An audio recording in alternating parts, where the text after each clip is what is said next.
We are now recording. Don't worry. You guys can say whatever you want. I'm going to edit it out. Flurrigan. It's happening. Is my logo normal? Totally feeling the blue vibes. Yeah, definitely. Nintopic Podcast, all things Nintendo. With Mike Odyssey, we're talking games like Super Mario. Yeah! What's up, everybody? Welcome to the first ever. No, that's the first ever. It's like season 2 of the Nintopic Podcast. Yes, we're here. Finally, we did it. You guys can see this, right? You guys can see this. I'm not alone. No voice actor on this side or no voice actor on this side. We got nothing but the greatest people in this podcast right now, right here. And let me start by introducing each and every one of them at my. This side. This side. This side. I don't know because I don't know how we're located right now. But on my side here, we got Wes Nemo. What's up, everybody? How are we doing? What's up, gamers? There you go. That's what we're talking about. Yeah, right? That's our guy. Got Vandy. Whoa! I am the Vandy. That is me. Next up, we got Liz. Hello. And last but not least, the one host with the most, Joycey J. Joycey. This was filmed in front of a live studio audience. For sure. There's no listen, if you hear it well, look, watch. There's like a guy like, yeah! That's right. That guy's excited. Yeah, he's my favorite. Probably gets you pumped up, too. So how you guys doing? How's everybody doing today? Good. I'm excited, man. I'm excited. This is going to be fun. I'm looking forward to all these. I've been long awaiting this. Mm-hmm. It's finally here. And I can finally talk about it. The new car smell, the new car smell. It's in the air. Or the new shoe smell, the shoe smell. Right. Yeah, that's it. Yeah, the new podcast smell. We're going to start that. New podcast. Yeah. No. Anyway, so everybody doing good? Guys, welcome. This is the Nintopic Podcast. This is season 2. Season 1 was all about voice actors, right? Season 2, yeah, we'll have voice actors, but we'll have one special episode at the end of the month where we'll bring a surprise voice actor, okay? I'm still deciding whether everybody here should know who the voice actor is, so I'll just have him just pop him up in the middle of the podcast so they can all go, what? At the end, right? Because you never know. Bowser's coming. Oh, sorry. Could be, right? Yo, if Jack Black's face pops up on my screen, I will be starstruck, and I don't get starstruck easily. Right. You never know. All about the peaches. All about the peaches. Yeah, I think I'm gonna do that. I think I'm gonna go ahead and do that. The surprise thing. I think it's actually fun, right? The surprise thing. Voice actor just pop up there and then, hi. Just go ahead and ask some questions. Go ahead. Your turn, Mandy. That would be so freaking cool. That'd be crazy. I would love the surprise reveal from all of us. I feel like the live raw reaction, that'd be so cool. Yeah. I mean, that's awesome. Anyway, guys, the Nintopic Podcast, we have a crew here, an amazing crew, amazing people. We have Vandy here from your channel's called Vandy, right? Vandy323. I added a couple numbers before I knew it wasn't good to do that for your channel because it's harder to search it. Yeah, according to analytical people, but yeah, Vandy323. Good for Vandy. And then 323 at the bottom on the shirt. I've learned to dive into it. I do like the 323 now. I do like it. Right. And then of course Wes Nemo. Talks about games. What else do you do, Wes? Play video games, talk about games, play more games, stream sometime, and then more games. Do you like games, Wes? I love games. We love video games in here. Oh, okay. I totally couldn't gather that. It's hard to tell with you. Yeah, I forgot to ask you, Vandy. Go back to Vandy. I forgot to ask you, what's your forte? What's your thing? What is your vision? Your knowledge? My vision. Oh man, no. My shtick, I guess, is definitely Nintendo. Kind of the games I grew up with, but it very, very heavily focused on Pokemon. I'll throw in some other games here and there. Mario. I should have had a little Pokemon kind of little message there at the end, like Pikachu or something. Oh my god, yes, the cry that everyone knows, the Right. the lovely Pikachu. Yes, he does pay my bills, and I'm very thankful for that little yellow rat. I am. Like, he's a rat. I'm kidding. I think he's a rat. I thought he was like a little. At the beginning, I thought he was a bunny, and then I thought he was like a. Oh no. Yeah, I like think a he's bunny. classified as the electric mouse Pokemon. Mouse rat. That's And then moving on to rodent. Wes. Wes, what is your forte? What do you do on your channel? I play everything. I'm a variety creator. Luckily, I've been blessed to be able to do variety content. So Yeah. I love all games. I'll dabble in Nintendo. I'll dabble in PlayStation, Xbox, all that stuff. So In other You know, words, just vibing. hit after hit after hit after hit, right? yep, that's the goal. And let's move on to Joycey. Joycey, what's up, Joycey? Yo. I have going on? nothing Tell going everybody. on. What are you all about? Tell the people, what are you all about? What gives you passion? What drives you? What wakes you up in the morning? What is your coffee flavor? Well, first of all, I'm a huge Zelda fan. It's There you can't go. see my shirt. It's from the original. It is dangerous to go alone. So it's the love old that. man. Yeah. Yes, Amazon, y'all. My coffee this evening, it is Dunkin' Donuts. Yes, Oh. and it is Kahlua creamer. Creamer. It's not alcoholic. We don't do that on Wednesdays. Okay. They do don't do that. that. But Thursdays. Oh well, I got to work tomorrow. True. And since there's some other kind of Zelda thing happening on Friday, I did take off Friday. I don't think it's that big of a deal. I don't know. I mean, like, have you guys even heard about it? It's like some kind of Zelda game. Kinda It's looks something like trash. that. Crying in the smaller game. Castle is the title for sure. Oh, it's crying over the castle. You're Over right. it. I'm sorry. That's a Yeah. skill issue. Yeah. Crying over the castle, I think. So, and like in the clouds, like in the sky, in the clouds, and the tears come down or something like that. yeah, I think So- it's like Skyward That's Sword called HD. rain, Mike.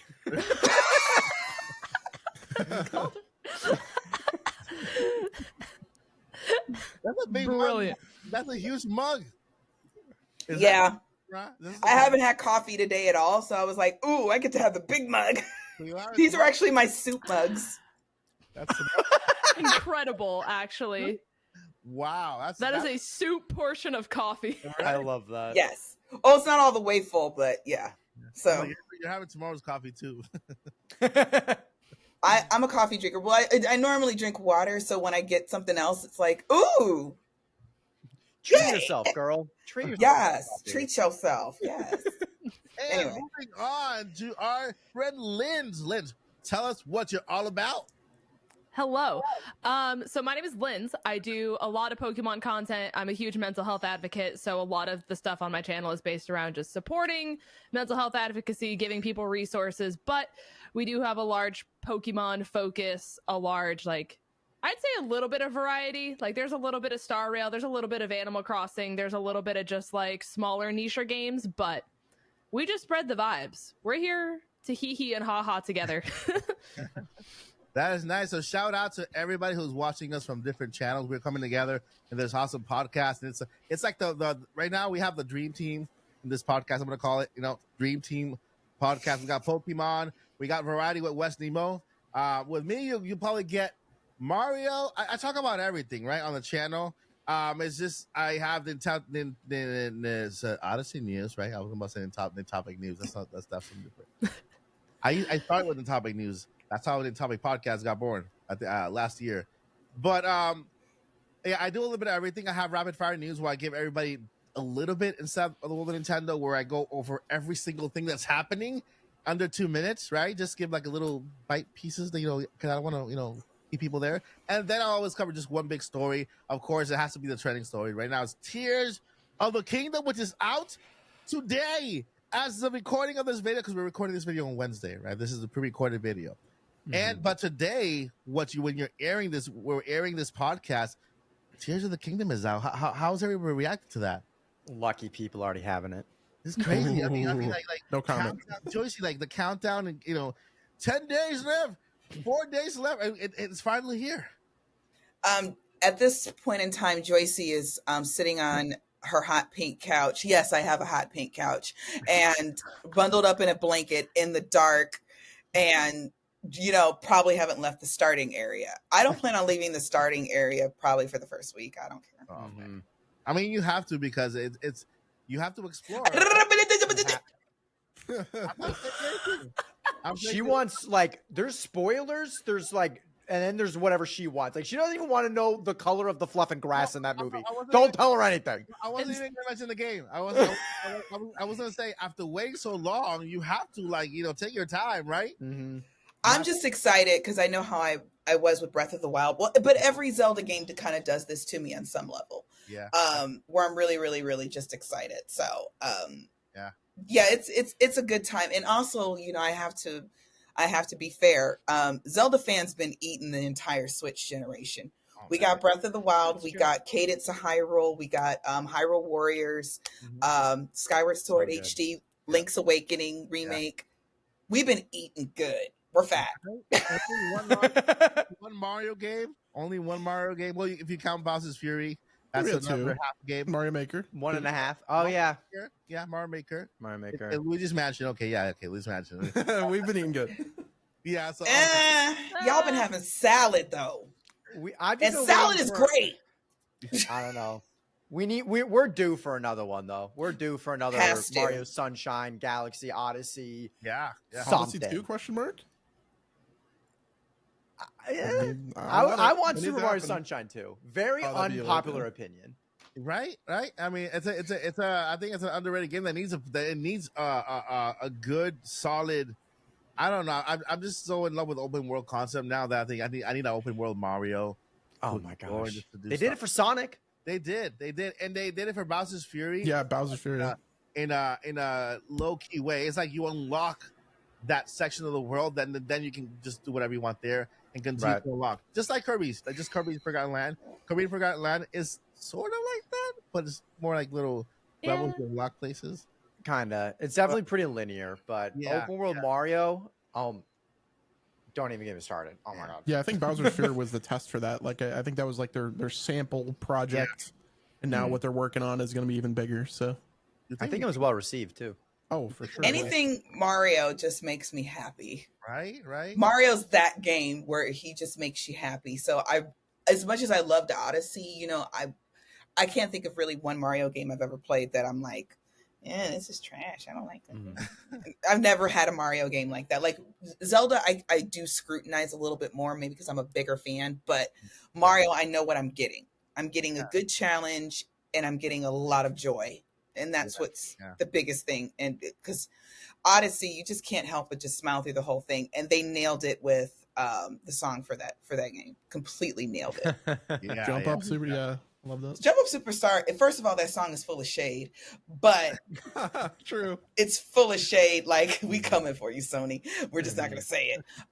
But it nailed it. It nailed the feel, I think, for that particular iteration of the game. But I love everything Mario. It's just fun. Yeah, Mario's like comfort food for games. Like it's Mario's that character that you love. To love, basically like a Mickey. When you see Mickey up ahead, you want to run and hug him. I know when I see Mario at Super Nintendo World, it's gonna be like even 10 times that. It's crazy, man. So let's go ahead and proceed because right now I just want to because it's the first episode. I want to let you guys know out there that we have this kind of structure, but it's just there to be there. It's not really like a thing that we're gonna follow all the time, depending on what happens. We have we're gonna introduce a cast. We talk about the games that we're playing because it's like a staple on every single podcast that I've seen ever, right? And then we'll go and go into a section called News in My Corner, all right? And that because we have so much variety here, we can share something. Every one of us can share something that we like, we enjoyed, right? Like for example, we got Pokemon news here. We in Pokemon, there's so much to talk about. We got Zelda, we got West Nemo with that covers a lot of news. So each and every one of us are gonna just share a little bit of what we covered during the week or encountered, something that we think you guys would enjoy in the podcast. And then after that, we'll go into discussion, right? Discussion is more like a trending topic that we're going to talk about, see what everybody thinks about that certain topic.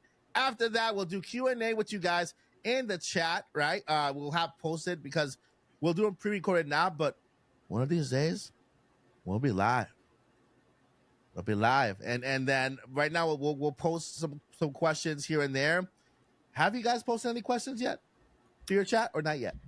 We haven't announced it yet because we didn't get the green light to like post anything yet. So this is like still surprise for everyone. We were waiting for you to like have the assets and tell us we were good to go. Yeah. So after the recording of this video, this is still a secret, guys. This is behind the scenes. Nobody knows yet. Yep. But yeah, we'll have a Q&A in the chat, right? We'll have questions either in the community area, on Discord, wherever you have see the questions. We'll answer the questions here live, not live, pre-recorded, and then we'll do the closing, right? We'll talk about hopefully what's coming next in the next episode of the podcast, and just we'll say goodbyes and see you in the next episode. That's just a quick rundown of what's going to happen in every single podcast, and of course, once in a while, we'll have fun segments like trivia, right? We might have like a little skit where I'll send somebody like a little script, and everybody has to act out a certain part, right? Are you guys up for that? Absolutely. You guys up for acting? Right? I pull out my high school drama certificate.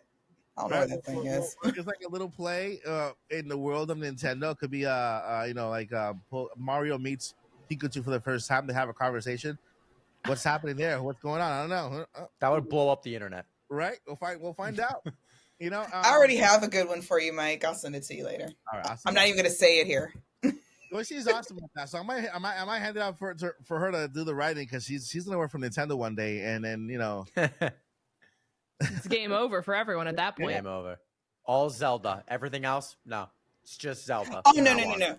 I am the Zelda chick, but I love and respect everything Nintendo, because I think that they offer something that nobody does it like them. They got their own. They literally got their own swag, while everybody's arguing about graphics and FPS and all these other different things. I'm like, is nobody just playing games? Is nobody just enjoying games?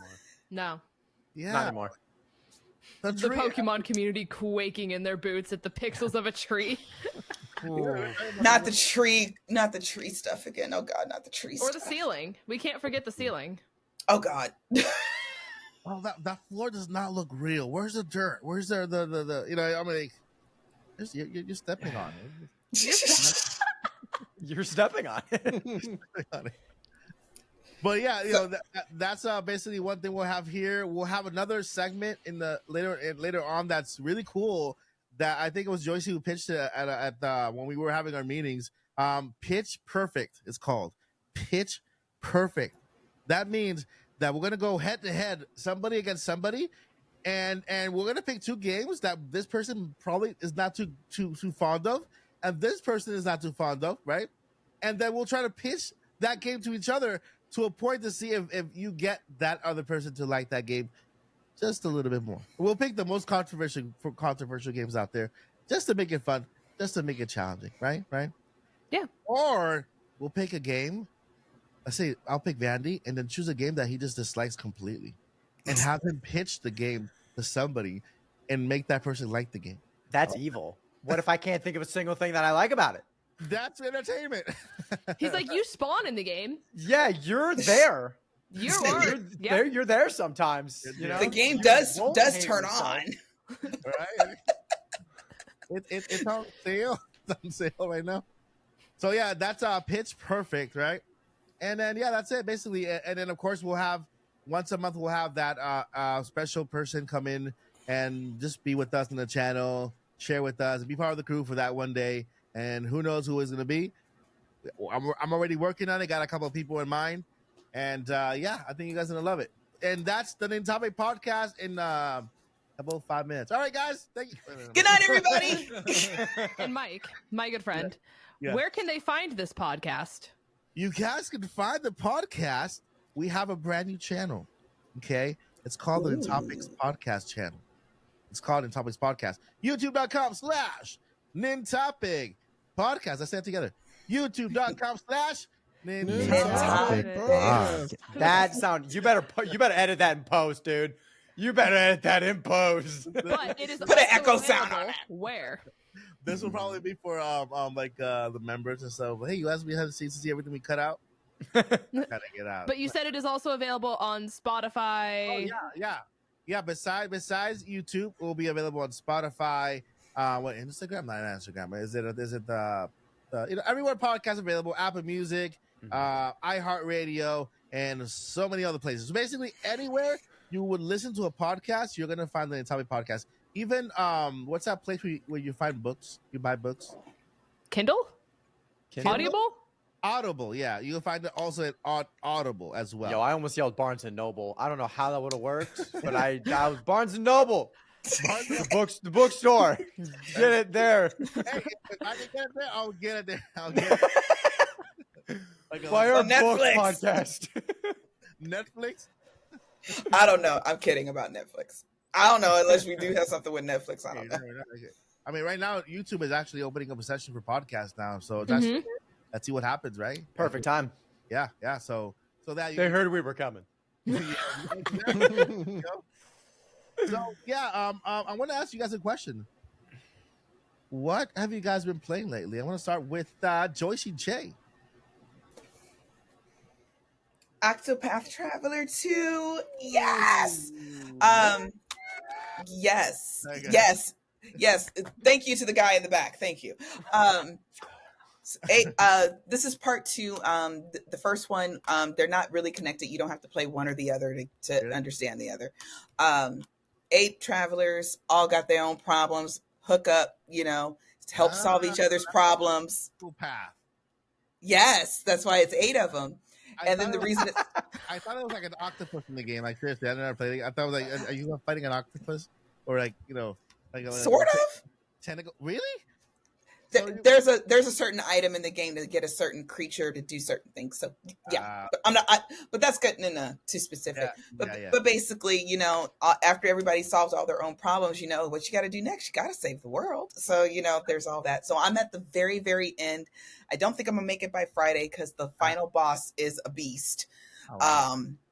Yeah, and then there's the final boss who's literally impossible because he was impossible in the first one. So. Yeah, go get Octopath Traveler if you don't have it. Plus Square Enix, they didn't do any marketing for it. I'm doing the marketing. Right. I heard the game when it came out. I'm like, oh, Octopath Traveler is coming out this day. I'm like, wait a minute, there was a number 2. Right? Yeah. I thought part 1 was still brand new. It was such a different vibe, but it's turn-based. It's very satisfying when you start breaking down the enemy and all the different options you have and setting up your right team and everything. And so that's for me what makes it fun. And guess what? This is literally about they're basically SNES graphics. So a good game doesn't have to be cinematic quality in order to be good. Throwback. Don't they have like those little nice graphics, like those 3D graphics that they had like from behind it, and they put like this 8-bit graphic on top of like a nice 3D graphic to sit on top to make that little nice effect, right? They call it 2D HD is what they call it. I love that. That's beautiful. I love that.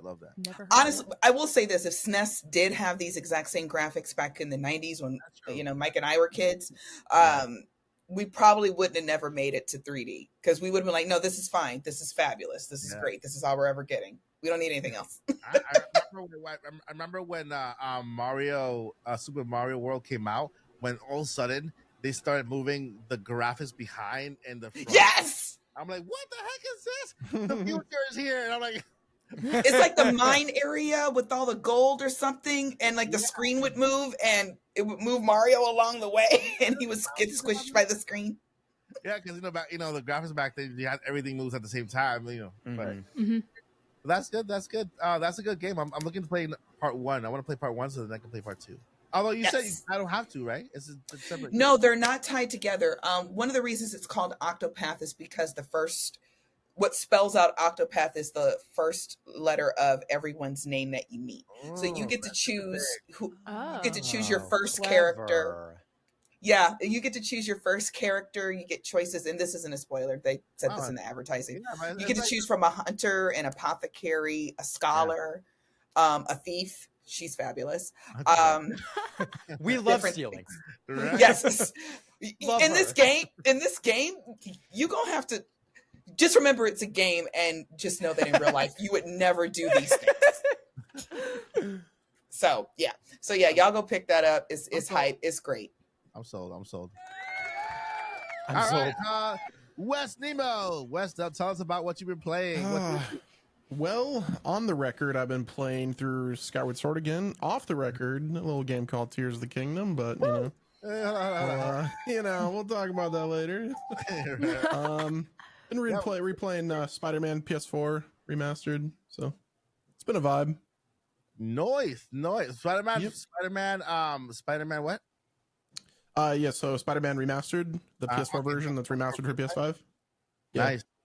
I think I Getting have ready for Spider-Man 2. Spider-Man 2 is coming out, right? This year? Yep, around September-ish, I believe. Yeah. That is crazy. That's bananas. I want it badly. But I have to That's a beautiful looking game. It is. I'm so It's excited. so pretty looking. I don't know if this is legit or real or not, or if this was something that was fan made, and I'm honestly kind of hoping it's fan made. Yeah. Did you guys see that like Burger King is hypothetically apparently sponsoring with Spider-Man, and they're releasing a red burger where the buns are actually red with black specks in it? Oh no. I did see that, yeah. That was Okay, pretty It's so just it's food actually coloring. It's actually real. Oh no. Oh no. Yeah, I think it was like for the Spider-Verse. Fact right? check. Cross Everybody, Spider-Verse. quick, go to Google. It's real. It's real. It's real. It I would- doesn't look appetizing. Like, I understand it's food coloring. It looks like SpongeBob's version of the Pretty Patties. Yeah, it's the red Yes. pretty patty. It's the Yo, red Pretty Nickelodeon Patty. about a Sue. Oh man. Burger King. Come on. You can get back on top some other way. Wasn't this the same Burger King though that decided that the all blackout burger was a good idea, and the whole thing looked charred? Yeah. Whopper. Whopper. The black. Oh my god, bro! The black one doesn't look. Why would red look better? Oh my gosh, They're that is doing gross. the Pretty Patty trifecta. Wait till Little Liter- Mermaid oh. comes out, you're getting blue. Absolutely. That's horrible. New Zelda game. Can't wait for the green one. It's gonna be just Oh man. awesome. Oh no, Can't it's going to wait. be electric blue. I want to see them try that. Do you really? Do you really? You want to see? I didn't say I would eat it. I just want to see if they could do it. I don't eat at Burger King. I have standards. I eat at Culver's. There you go. There's something else that's the same color as red. It's called blood. How do you know if it's cooked? Well, if it's red. Yeah. Like. Oh, even I this want to make a picture- little Nas joke so bad, but I won't. Oh my gosh, that's just not. You know what, Burger King? You do you guys. Yeah. Who am I to They judge? don't. I'm sorry. My daddy. My father. He is a grill master. Yeah. And you would think it would be on some kind of level of grilling, and I don't know what they make their burgers out of, but that meat has never touched a grill in its life. Yeah. I remember when it used to be good. I mean, it's weird. I mean, I know I'm from Puerto Rico, so Puerto Rico, like fast food joints are very different. They sell Puerto Rican burgers, I guess, and it's different. Like the meat is different. The whatever they put on it, it's different. So it's just different. Oh, they use actual meat? Yeah, they do. They use real Yeah. ingredients? You actually see the ground beef and everything. Like they actually make it and then pound it and stuff. Well, This is America. We don't use real I meat. have no clue why what's happened. What's up, Wendy's? Wendy's, Yes, right? Wendy's does. Fair. And apparently, like I said, Arby's, I love because They Culver's. have the meat. They do. And it, what was it? Arby's. Arby's. Who is eating at Arby's? Who is keeping Arby's in business? That was curly fries. Oh, come on now. I would like Okay. to ask the same question for Long John Silver's, but that's an entirely different conversation. Long John That's Silver. going to be our question for the chat. Who is keeping Long John Silver's and Arby's in business? There you go. Go ahead. Right now we have a live chat going on, and we are now live in the chat with you guys. Go ahead and ask. Just put it right there. What's your least favorite fast food, and what's your favorite? Right. And just know that you are worth it, and you deserve Culver's. Yes. Okay, Hey. you deserve Culver's. Are you guys just angered every single Long John Silver fan in the world? All 4 of them. How dare I you? was gonna say. How dare you hurt those 4 people's feelings? That's cold. I We just want to know who's keeping them in business. So those Them 4 four. people are actually very relevant. We need them. We need They're to keeping remember a whole other business restaurants. going. Hey, be careful because they could be relatives. You know. This one family is keeping them in business. All right, Anyway. move on to Liz. Liz, what have you been playing lately? So I am a Pokemon Unite Andy, and I have been playing a lot of that. Lapras came out. She's a fun Loch Ness monster, let me tell you. Other than that, it's not Nintendo, but I've been playing Star Rail since it dropped, and it's basically by the same people who made Genshin Impact, except this one is not as open world. It's a lot more linear, but it still has a lot of the same aspects. They do like turn-based battling right now. It's really fun. The graphics are super pretty. The music is like S tier. It is genuinely some of the best music I've heard in like any video game in years. Like not even close. So it's been really fun. Fantastic. What's the name of the game again? Star Rail. Like RAIL. It's what free. kind of game is it? Free? Wait, it's literally a free game. Free. You download it. It's not even like a big download either. But basically you get like a little bit of lore at the beginning. You choose your character, and it functions very similar to Pokemon in the sense that like every character you get as you go has a different typing. So there's like ice, there's fire, there's a whole bunch of different stuff. There's weaknesses. But each person specializes in something different. So there's like support characters, there's attackers, there's defenders, there's healers. That's awesome. All that kind of stuff. So you kind of build a team and you do fights, and you have to figure out how to layer your people so they have the most synergy and do stuff. But the story and the music is like a 10 out of 10. And especially for it being free. Yeah. So good.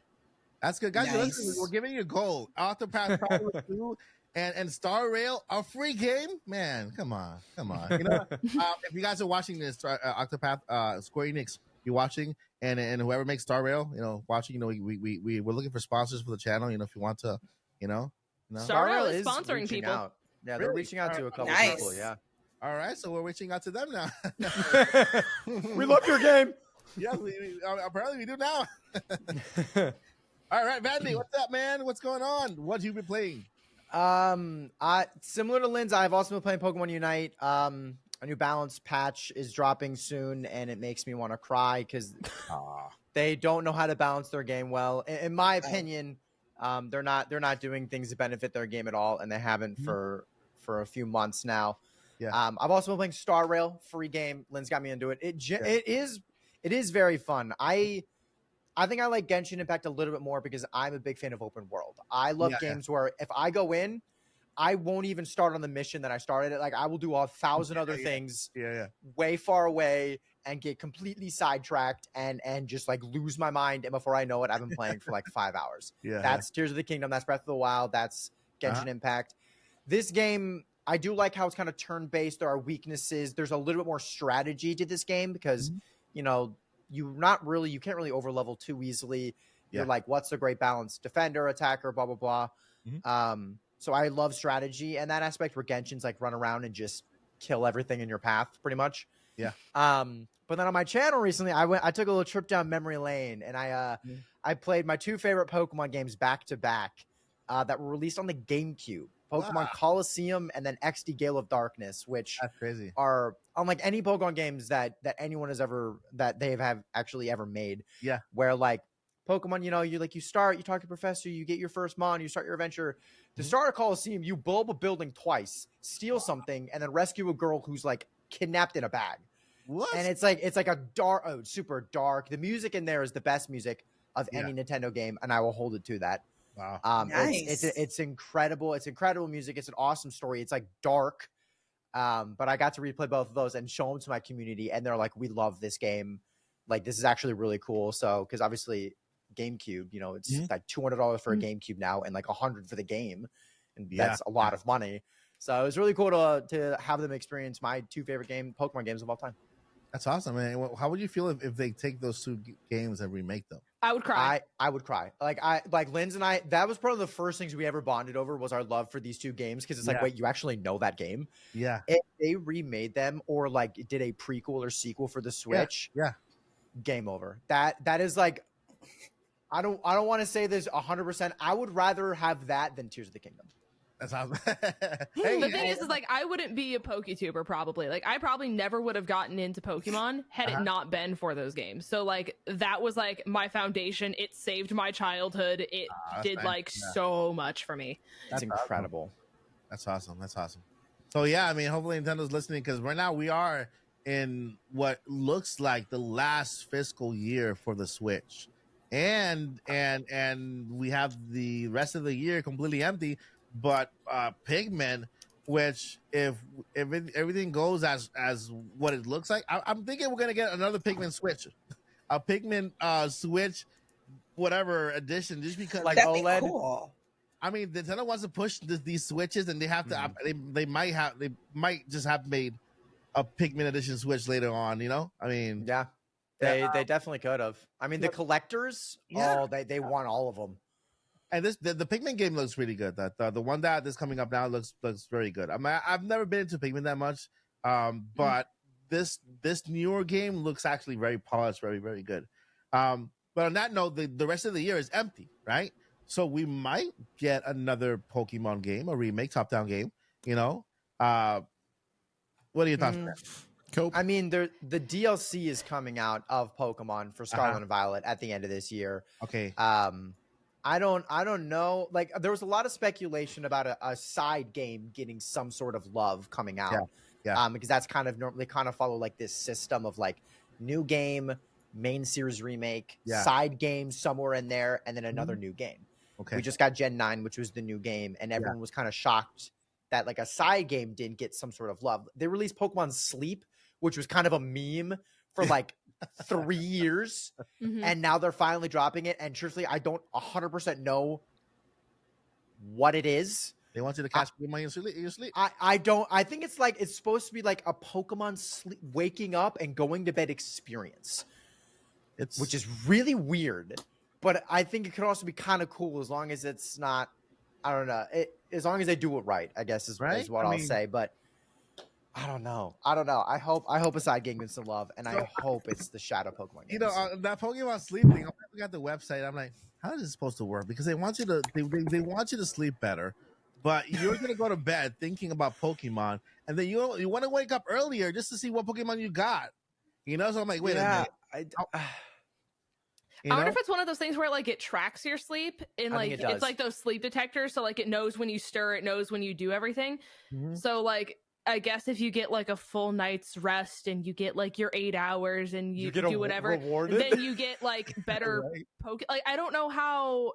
I think it does track your sleep from what I remember. I think you're supposed to like put it under your pillow, which having your phone underneath your pillow when you sleep is not. That's not how you get better sleep. That's how you spend 3 hours on TikTok before you go to bed. Yeah.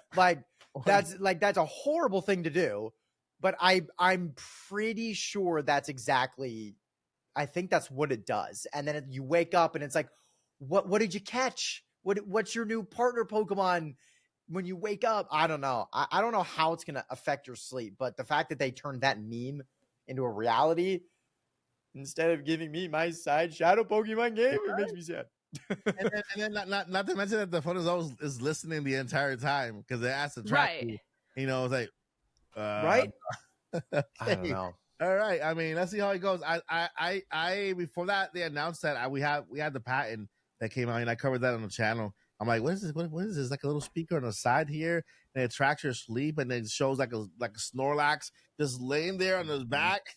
Yep. You know, so I'm like, you know, and then Pokemon Sleep came out, like, oh, okay, that's what they were talking about.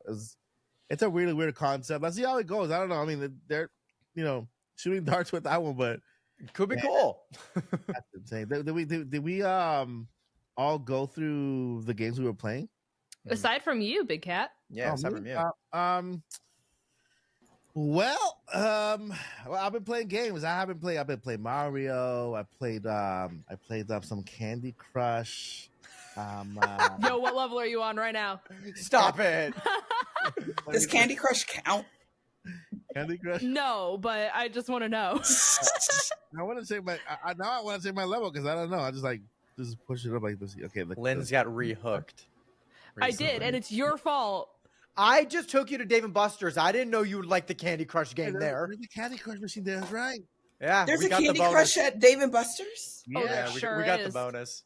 We maxed out all the levels, and you get like 1,000 tickets. Oh man, that's awesome! All right, so what level am I in? Oh my gosh.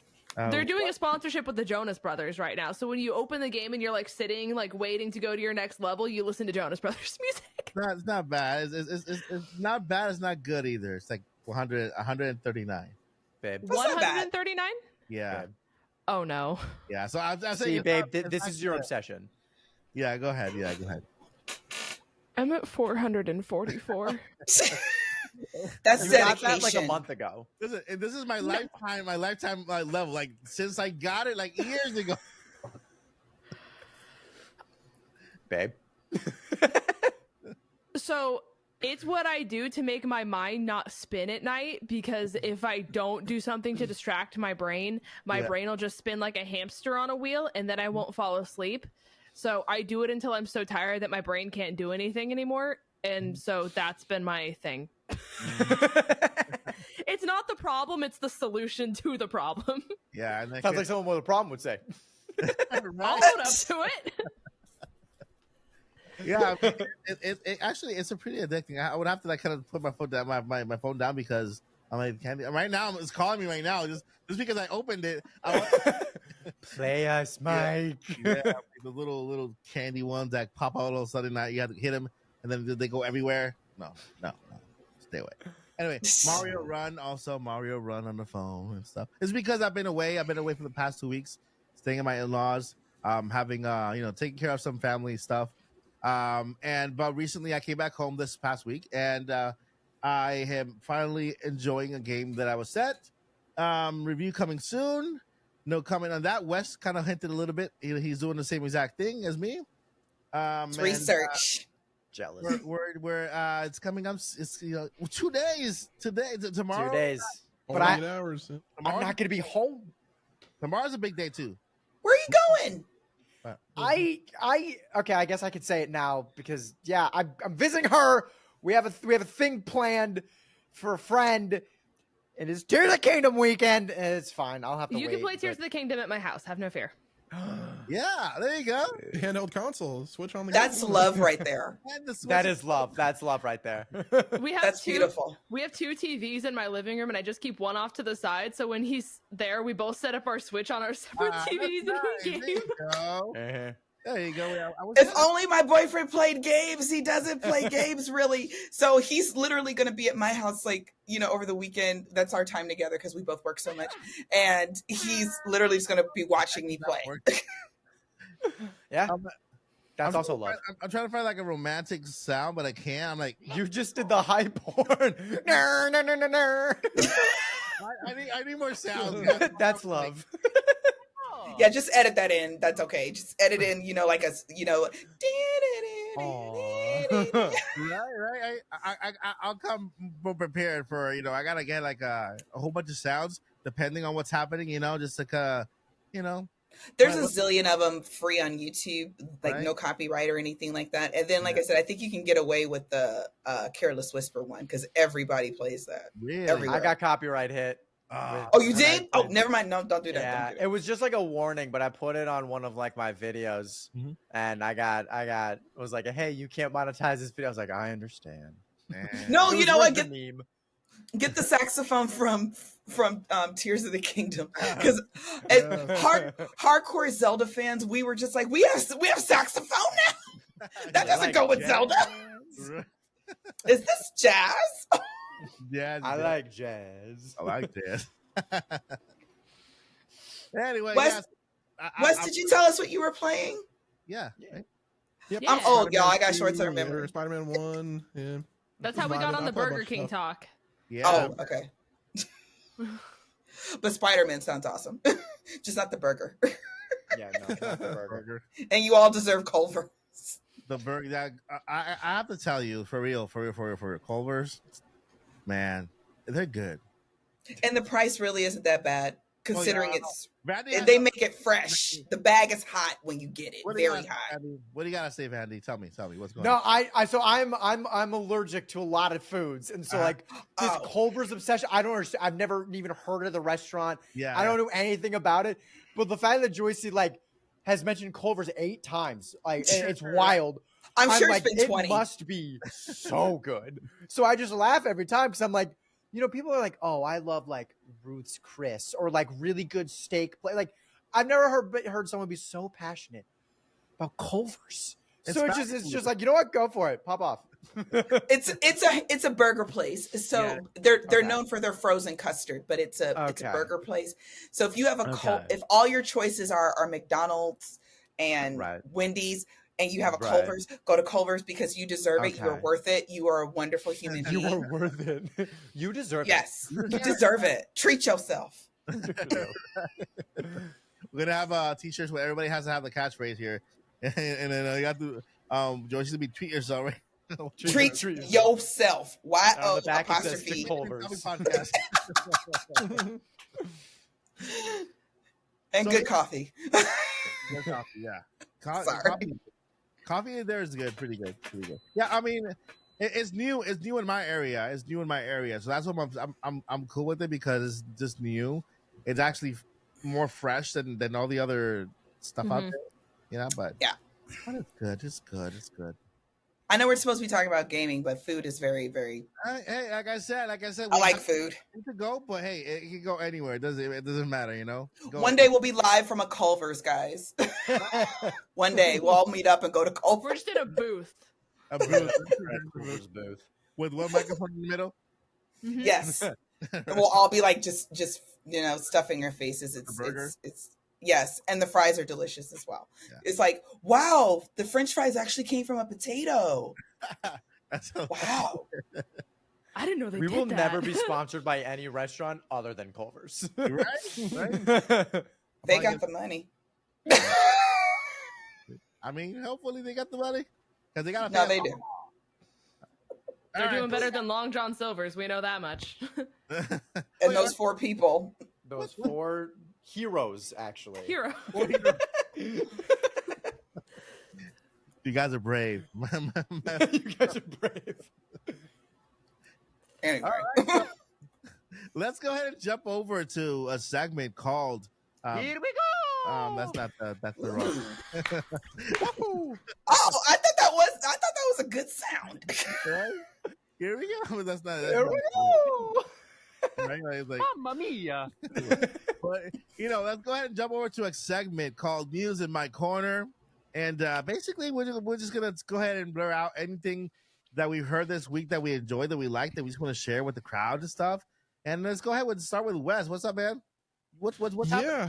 So, in the variety game world, I guess you can say, we got Tears of the Kingdom coming out. We've got an alleged PlayStation showcase for the end of the around the 25th. It was nice. reported. So yeah, all the the non E3 hype that just the summer festivities are starting to leak out and stuff, and that's kind of the vibes right now. Just kind of waiting to see. People announce their stuff. Is a PlayStation presents? Is it presents? Yeah, so their PlayStation Showcase. It's reportedly on the week of the 25th. So, nice. Yeah. And then Xbox is on June 11th and whatnot. Xbox needs something really badly, man. They need to Need a W for sure. I think Starfield's gonna be their W, but yeah, we'll see. I mean, they got Call of Duty last year, and that was probably like the biggest thing aside from like Midnight Suns and everything else. Yeah, And Call of Duty's been struggling though. Anyway, I think people are just sick of it. Like people, I think, are realizing it's the same. It's the same game. Yeah, Just a little bit better graphics, new map, it's FIFA. different names of guns. It's FIFA. It's FIFA. NBA 2K23. Yeah, that's also the same game over and over. Yeah, it's like the same game over and over again. They just update the roster and keep on going. Like, but everyone gets it, and so if you want to play against like people online, you have to get it. Yeah, And like that's just such a trap. and then you buy it now for $59 or $70, and then like 2 months later, they have on sale, so $20. Yeah, I guess that's fair. If it's on sale, that's one thing, but that's one thing I always hated about like Xbox and PlayStation. I just felt like it was the same game, just like over and over and over again, and like they don't change enough to where for me it felt like a different like experience, which is why I was such a big fan when Fortnite came out. Yeah, that was revolutionary. Truly, it was something so much. It was so different. What else you got, Wes? Not really much. I mean, Tears of the Kingdom's coming out. That's the big one. I've been covering it a bit. I wonder when that game's coming out. I think it's been taking forever now. Just a small little game. Yeah, right. Just a small little game. Yeah, it's hype. I can't wait to talk about it. Maybe next podcast we'll really dive into it and stuff. Yeah, that's true. Good, then I can finally talk about it. It'll be Of course. Yep. I'm not saying anything. Just yeah. Thank you, Wes. Yep. No problem. And let's move on to Lind. What's happening in your corner?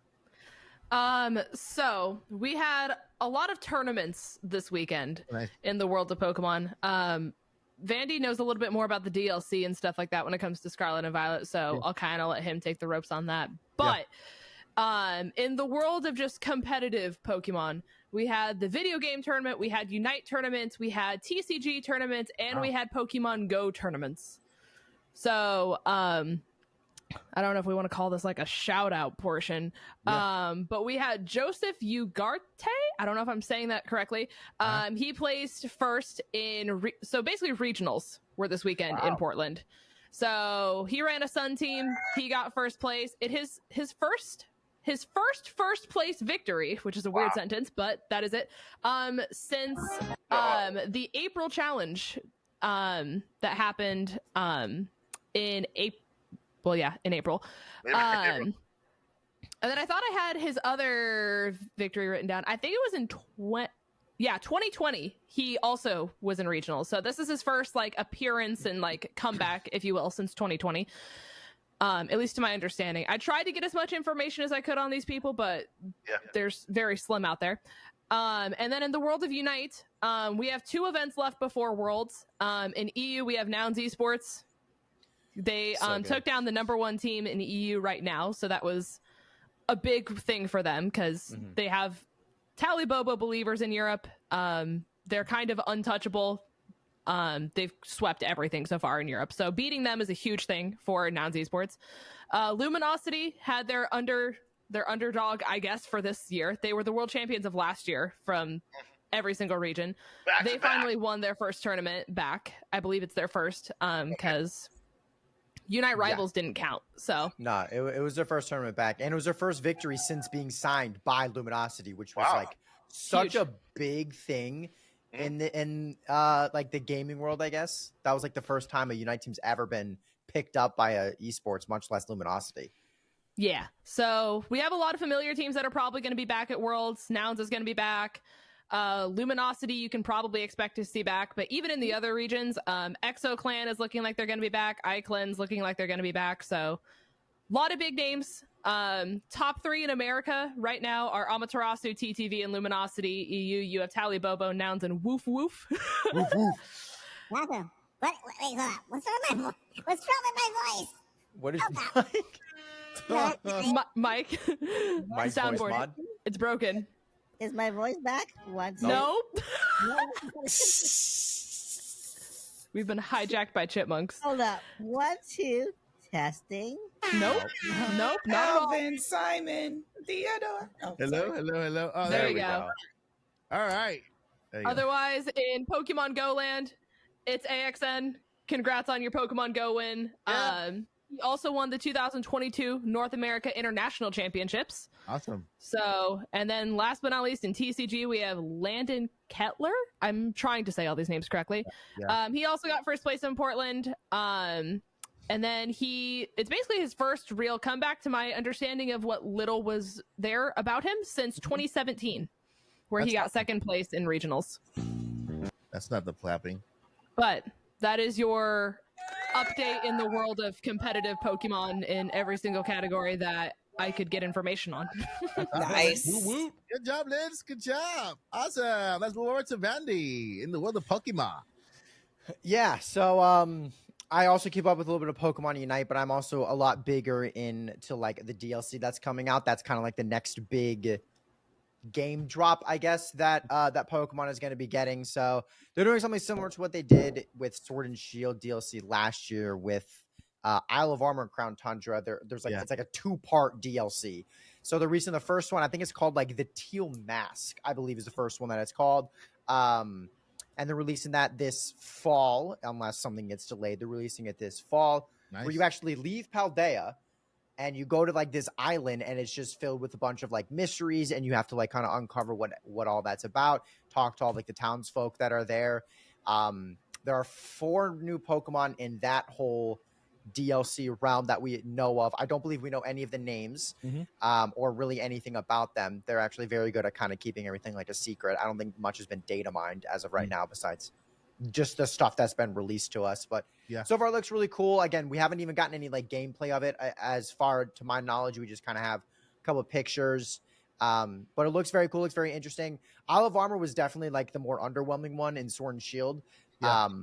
Because they're releasing another one this winter, which corresponds to the one that they did in Sword and Shield called the Crown Tundra, which was like, it was very big. They had Dynamax Adventures, which people did for months and years. I mean, it was really good. The story was kind of cool. They pretty much brought like every legendary Pokemon into Sword and Shield. But then in this winter, the Indigo Disc, which is like a school under the water that's like very focused on battle. Yeah, it's literally underwater in like some aquarium. It's like this huge school academy. So you like go there, and apparently it's like very battle focused. So that opens the door to just a whole bunch of stuff. Like a whole bunch of theories are flying around. I don't 100% know what it means to be like battle focused. Yeah. But that also introduced one new Pokemon. It's this little like cute tortoise thing. Yeah. But he has like the images of every Pokemon type on its back. Wow. Which it looks really cool, and it's very awesome, and it's kind of this cute little thing. But a lot of people are kind of spinning it in a negative way because they're like, well, does that mean they're never going to release a new typing? Because if this little tortoise is supposed to be like some sort of connection to every single Pokemon typing, are they unable to add another one, kind of like what they did with Fairy? Are we stuck with these, I believe it's 18 typings forever? But I mean, also at the same time, Arceus had the plate, and they made a plate for every single type, and then literally 2 gens later, they dropped a new type. So that argument doesn't necessarily make sense either. Yeah. I mean, again, I just was throwing out what other people had been saying. It's like, wait, does that mean that we're just done with making new typings? Like, are they not going to release like sound typing? I think is a very heavy fan wanted. Like a lot of people want like a sound typing or something like that. But yeah, it was interesting how they like immediately within a couple days of the DLC being released were like, wait, what about this theory of, are we just done? Like, is 18 done? Are we done with the typings? But either way, it looks really cool. I'm definitely very excited. As much as like people crap on Scarlet and Violet, which some of it is deserved, they do DLC very well, and not even just with Pokemon. The Nintendo DLC is very good. So I'm very much looking forward to these. Okay, that's awesome. Fantastic. Yeah, I mean, as an outsider for Pokemon, like Scarlet and Violet, I thought it was great. I love the open world aspect. Yeah. I would like a game though that's like Arceus, the Legend series, and they're so good. As well as like the Violet open world, and just like combine the two, because like with our like Pokemon Legends, that was like it was really segmented with the open world. So I think that if the next one that make it fully open world with the same throwing mechanics and catching as Pokemon Legends, Arceus or Arceus, that'd be great. Yeah. I think a lot of people agree to that. Even like an outsider like Wes kind of understands like everything that we've been wanting as well, because it's really not that hard to understand what was good about Legends Arceus. But it was shocking when they took it away in the new game. Yeah. They took away the catching mechanic. They took away just like some quality of life functions. They took away like some shiny hunting quality of life functions, but they did add some cool things, like you said, like the open world. But I think literally exactly what you said, and a lot of people also agree. If you just take Scarlet Violet and Arceus and you just mush them together, I think that's the ideal like, game. Yeah, I used to never shiny hunt at all, but as soon as the way that Arceus did it was like, okay, that's a shiny right there. That made sense. I think the other thing about Pokemon too that separates it a lot from, in my personal opinion, like Zelda and a lot of the other games, is the fact that Pokemon has for a very long time been very kid centric, with the fact that they were on Cartoon Network, they were on 4Kids, they were on everything. So they're trying to innovate, but also at the same time, they care a lot about their younger audience and making sure that anyone can pick up a game and have it feel familiar and understand it. And I think that was their fear with Legends Arceus, in my personal opinion, again, that it would be too much if they continued down that path and they did go that big, that they wouldn't be able to have like a kid be able to pick it up and understand it. So it would be like a little too much. Which is why I think they did a good job, at least with the BDSP and like the Gen 4 remakes that happened, where they did the remake of Sinnoh, where it was very kidsy, very chibi, very just like too easy, genuinely. Lighthearted. Yeah, like lighthearted, fun. Yeah. Exactly. So they kind of released, in my opinion, that for the kids, and then they gave Legends Arceus for the older demographic. And so I think it would be really cool if they kind of did those two drops side by side, where they had kind of both audiences covered. And then if people grow up and they want a challenge, then it's like, hey, remember this game that you didn't play then? You can pick it back. You know, so they're very interesting with their marketing, but I think they did that specific drop in a way that makes sense for both audiences that they're trying to reach at the same time. So, yeah. It's awesome. That is fantastic. How about Joycey? What's happening in your corner? So, unfortunately, my Pokemon knowledge is very, very limited. I know who Pikachu is, and that's pretty much it. But on the Splatoon front, one of my other favorite games, since Splatoon 3 came out, I have now 600 hours in the game. That is awesome. 600 hours. Wow. Woo! I was just sitting up there like, when did I have time to do all this? I worked like sometimes 11, 12-hour days. So anywho, but on the Splatoon front, of course, we had a huge Splatfest. For those who don't know, they don't play Splatoon. Of course, Splatoon is, I guess, Nintendo's answer to Call of Duty, if you will. Just no blood and guts, but lots of ink. Very, very fun. Anybody can get into it if you're a kid, if you're a squid, if you're not an adult, whatever. So we had huge Splatfest in honor of Tears of the Kingdom coming out this in 2 days.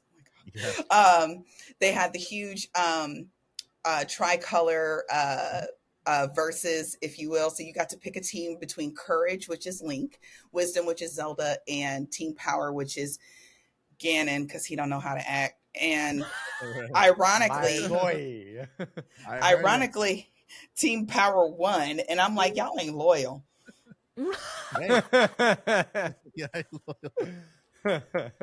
So these must not be Legend of Zelda fans, because I was like, how did we let Ganon? I said, so we gonna let Ganon destroy Inkopolis next? We can't have nothing. That's great. So that was really, really fun. There are some tournaments coming up. Personally, I'm not big into tournaments. I literally just play just for fun. I will go on a losing streak and just be having the time of my life. I don't care. But we do have some tournaments coming up in June. Registrations are open. But these are like the pros of the pros. These are the people who literally should be getting paid to play Splatoon, I feel. It's very, very big in Japan. I think that's where most of the sales kind of came from, because it sold 10 million in its first weekend launch when Splatoon 3 came out. So when you're on an American team and then you find out you're going up against a Japanese team, it's almost like, let's just not leave spawn. We're just going to stay here because you're going to get wiped. But it's also a great challenge. But it's also one of my favorite games, pretty much my favorite multiplayer game personally. So that's kind of what's going on in my neck of the woods. It's kind of Zelda related, but kind of not, because they do a Splatfest every few months or so, probably about every quarter-ish. That's awesome. And congratulations to Team Power. No, don't congratulate them. I do like how Splatoon is taking other games and then somehow throwing them into Splatoon and being like, oh, even if you don't necessarily want to play these couple of games, you can still at least choose a team based on a character that you may have heard of, or something like that. I think it's because they did it with Pokemon, right? They did that. Mm-hmm. Yeah, they did. Mm-hmm. Yeah, they did it with Pokemon. They've done it with Zelda. I think that's really cool. It's such a good marketing strategy too, because it's another game promoting a game, and so not only does it drive people to play Splatoon and get more engagement and stuff like that's happening in their own game, but it also exposes the other game to drive sales to the other game. Yeah, and then when you're done with that game, you can go back to Splatoon because you had so much fun. So smart. It's kind of brilliant. Nintendo. Think about how long they've been planning something like that. That's just crazy to think about. Yeah, that's Nintendo. So, they did. Wes already went. Vandy and Liz and Joycey. Well, I guess it's my turn, right, to talk about my neck of the woods. It do be my turn. All right. So, well, there was a game that everybody's been waiting for. That oh my God, Pikmin! Oh, sorry. Man, well, no offense. There's a lot of people waiting for Pikmin. I'm not one of them, but there's people there waiting for Pikmin, and yeah, I predicted Pikmin Switch OLED since the fiscal meeting just happened and Switch sales are blurpity blurp, and then Nintendo's like, oh, we're gonna sell 15 million more consoles, but we don't feel confident enough that we're gonna make it. I'm like, why would you say that? Why would you say, oh, we're aiming for 15 million, but we're not confident enough? Under promise, over deliver. Always. It's Right? smart. But they made a promise, and then they shut themselves down in the same interview. I'm like, okay. But this has to do with another game. It's an indie game that we've been waiting for this game for so long. I'm gonna predict it's coming to the next gen console. I'm talking about Hollow Knight Silksong. Hollow Knight. Oh. Yeah, Hollow Knight. And they just basically said, we have to push back the release because we want to make sure the game is good. And yeah, we respect that, right? We gotta respect that. We don't want another Pokemon Scarlet and Violet. You know, We don't. We You don't. We as Pokemon fans didn't want that. yeah. I mean, I would have waited. yeah, I would have waited too. right. I would have been okay to waiting. So that's one of the games. That one has been delayed. We also got GameStop. They have an event happening tomorrow for the Tears of the Kingdom launch. Okay, guys, Tears of the Kingdom is coming in 2 days, like the day after tomorrow, like tomorrow night at midnight. Okay, this is how close we are. This is we're not counting days anymore. We're counting hours. Okay, counting hours. We also got Dragon Ball Fighter Z and Xenoverse 2 surpassed 10 million units. That's good. Nice. 10 Xenoverse. million units, right? Because I mean, I keep saying, I tell people on my channel, look, when these games do good, it's because it makes them produce more and better quality and better content. It actually motivates the developer company to just go out there and push themselves to give us even better games. And I want to end with this little last news in the corner that has me super crazy excited. Okay, it's not a game that exists yet. It's because it's a new IP by Nintendo. Okay, Pokemon Dev Free Game Freak partner. Oh, sorry. Pokemon Game Freak partnering with Private Division to create a new action adventure IP. You hear that, guys? What? Go on. Pokemon Dev, Game Freak, partnering with the Private Division for new action adventure IP. A brand new one. Okay, let me go ahead and read the first paragraph of this news here, just to get you guys just a little bit more excited, right? Game Freak and Nintendo are the three. Game Freak, Creatures, and Nintendo are the three companies involved in the making of Pokemon, right? You know that. However, just like Nintendo, Game Freak isn't limiting themselves to just Pokemon. Earlier this year, they released Pokemon Card Jockey, right on, and the Apple Arcade subscription, blah, blah, blah. They're also the developers of the game called Little Town Hero and Harmo Knight, right?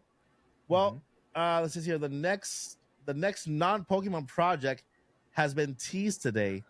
There wasn't a whole lot revealed about it, though. It's an action adventure, new IP, project name Bloom, Project Bloom. So basically, it's a brand new action adventure game. A lot of people are saying they could be open world game, but this is people just talking in the comments. But it's a brand new action adventure IP by Game Freak and another company, another developer company. So we think it's like some like Hades, possibly.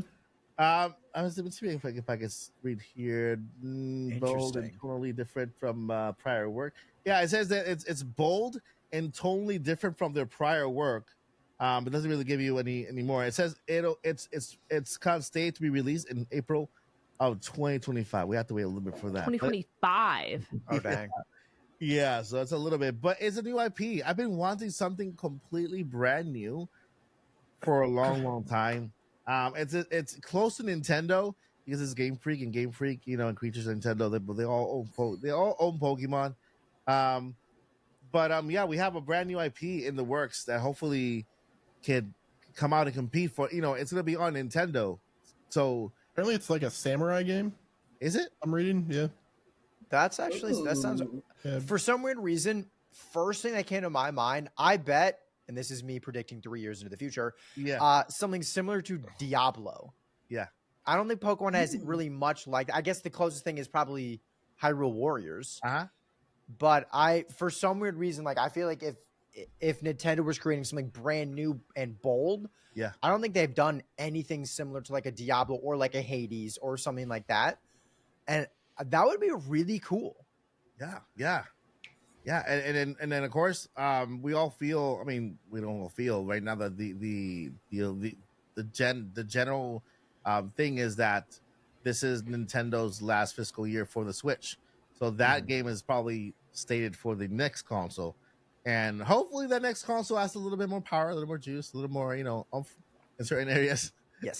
So, please. What do you guys think about that brand new IP? I'm really stoked. I'll put this in the group chat. This, just for like Vandy's reference, this is their concept art that they released for the game for like the overall vibe. Ooh, that looks. It goes crazy. Gosh. It goes hard. It looks Mike, you can throw this like on the screen and post. That looks beautiful. It does, right? It does. Yeah, I'm just like trying to read whatever I can. Wow. Yeah, that It's maybe like a Ghost of Tsushima type game. Yeah. crazy, Like man. Like Assassin's Creed, but samurai. Yeah. Yeah, man. That's the most beautiful thing that Nintendo's ever created, if that's what it looks like. Yeah. Because like that's unreal. And of course, with the new graphics, hopefully the next gen consoles is gonna look stunning. So hopefully, So with it being published by Private Division, I'm sure it's going to be multi-plat as well. So I'm sure that it'll be on the Switch as well as like your other consoles and whatnot. yeah. You think they might have it? They have an exclusive maybe for like 6 months or a year for Nintendo? No, I doubt it. Honestly, it's Take-Two Interactive, the parent company of Private Division. So I think it'll be multi-plat. Multi-platform? Okay. So then I wonder Unless why Xbox Game buys it Freak out. is working on it. I mean, Game Freak is technically that's like their another developer under the Creatures, right? And Sony, Nintendo owns like a stake of Creatures, right? Yeah. It's like, I don't know. I think guess they own majority. Maybe I'm not sure. I mean, it sounds like they're wanting to go big because they said that they're really they're ready to have like Game Freak actually unleash their full potential, and that they're the first Western publisher to work alongside them. Yeah. So they're kind of saying like go big or go home for this, which is kind of crazy. Yeah, I think this has to have new gen graphics. I don't think the current OLED can look like this. I mean, keep in mind that's just like a concept art, so that's like an artistry creation of what they want the vibe but to if be. this is what they want it to be, like I don't know, like Xenoblade Chronicles is probably like the thing that I think about when it comes to like the highest graphics of like a Nintendo game, because it did look really good. But this blows that out of the water. If this is what they're going for. Yeah, for those watching and hearing on podcast, there's a link down below in the description if you're on YouTube. There's a link down below to mynintendonews.com so you can actually look at the actual story and also view the image that we're looking at right now, and we're kind of going gaga over. So it's very cool. It's very cool to finally see something brand new come to light. I mean, I know there's new stuff out there, but in the world of Nintendo, it's very rare, kind of very rare. Very rare. New stuff. What's the last thing we got new? Was it Splatoon? Or was it the other one? Was it Arms? Arms. Which Arms was. I was actually really excited for Arms. I was a little underwhelmed with it. Yeah. I don't know why. I guess I'm just used to other fighting games, but like that was a cool concept. Yeah. The Splatoon. I think another Arms is coming next hardware. Yeah. The Super NES, The NX, Super 64, NX, Switch 2. 720. But I think we're getting another Arms because there is a very strong community for Arms. It may not be Splatoon numbers, but there's a strong community for it. Yeah, I mean that'd be awesome if they get another Arms out there. You know, we need more Arms, right? Everybody needs more Arms. You know? I'm good with 2. I don't really think anymore. Good with 2. All right, so that's what's happening in every single corner of Nintendo. Well, not every single corner. Majority of corner Nintendo. Hope you guys like that segment because we wanted to include everybody. Want to make sure that if you like Pokemon, you get something in the world of Pokemon, even competitive Pokemon, which is a plus. Okay, we got Splatoon. We got over in the general when it comes to PlayStation, Sony, Xbox, world as well. So I hope you guys like this segment. It's called News in My Corner. We're gonna try to do it weekly. Hopefully weekly, right? If there's enough news. If there is not, then we'll do something else. But hope you guys like that section. Right now, let's talk about what's happening. There's something in the air. Before there was a breath in the wild that people can. Now there's crying over the castle. Sounds. Now you can hear it. You can hear the tears. Oh, you can't hear the tears. You have to. The teardrops you hear, right? That was horrible. I was like, wait. I keep saying crying over the castle. Shout out to Lynn. She said that in one of our prep meetings, and it's been the funniest thing. It's been living rent free in my head. It's been living rent free in my head for like all week now. Crying over the castle. That's hilarious. Crying over the castle. Seriously, I love that. So it's Friday, right? It's Friday as of the airing of this podcast. Right now, there's a lot of people going completely nuts. There might be some people. I don't know. I don't know. You know what? I'm gonna go ahead and go over everyone, and I want you guys to paint me a picture of this Tears of the Kingdom release. What do you think is happening on Friday night? Well, first thing, Nintendo is doing a treehouse. Let's talk about that. Let's talk about that treehouse and how weird and out of left field is Nintendo all of a sudden with no prior. Oh yeah, let's have a treehouse at 9:45 p.m. at night, for Tears of the Kingdom, Eastern time. I'm like, who asked for that? Wait, what just happened? What? Exactly. You guys don't know? I don't even know. No. Oh my God. Go ahead. Go ahead. I'm sorry. This y'all know Zelda's my thing. Yeah, they announced a treehouse for just certain areas, of course, of Tears of the Kingdom on Thursday night, and Mike said 9:45 Eastern time. Yeah. And my whole thing is, and I don't think anything's wrong with it. Yeah, you got to promote and everything, but in my opinion, it's a little too late. Yes. It doesn't mean, because Breath of the Wild took all these years to get close to 30 million. I say 30 million because it's also sold on the Wii U as well. Yes. And I believe on sales, it's like 28 point something million on the Switch. So it's basically 30 million. Tears of the Kingdom is probably going to do the same thing, because that's what Zelda kind of does. You get your core audience, the people who are coming back because it's a sequel, and then over time you're going to get the stragglers who are kind of like, I don't know. So I kind of feel like the treehouse is a little too late, because I was sold in 2019 when they just said sequel, and I said, okay, I'm there. I set my money aside. Then I knew, okay. And then there's people who, like I said, who are kind of like, I don't know, kind of, I need more kind of thing. I wasn't wild about Nintendo's marketing. I'm sorry. I hope somebody from Nintendo's probably watching this, like, take her off the list. I wasn't wild about their marketing. I think they went backwards, and the treehouse, in my opinion, is backwards, because now wasn't the time for the treehouse. March was the time for the treehouse. Yeah, I agree. End of February. Because what are we going to do? Watch it while we're all standing in line? Well, I'm not. I'm going to bed Thursday night. I love Zelda, but boyfriend's not going to be home, and I don't have anybody to go with me out at midnight. Sorry, ladies, got to stay safe. So what are you going to do? Watch it in line as you're picking up the game? At this point, there's nothing more they can tell us. There's nothing more. It's just give me the game and let me go find out myself what's going on. I think it's more of like a celebration for the the people of Nintendo, the marketing people of Nintendo. It's like they're starting. That's fair. Night, and then they're going to end it right whenever the game comes out. So I think it's mainly for them rather than for us. Which they're celebrating their project that they worked on for 6 years. So I think it's great. I'll be tuning in. 6 long years. Yeah, and I don't want to misspeak here, but yeah.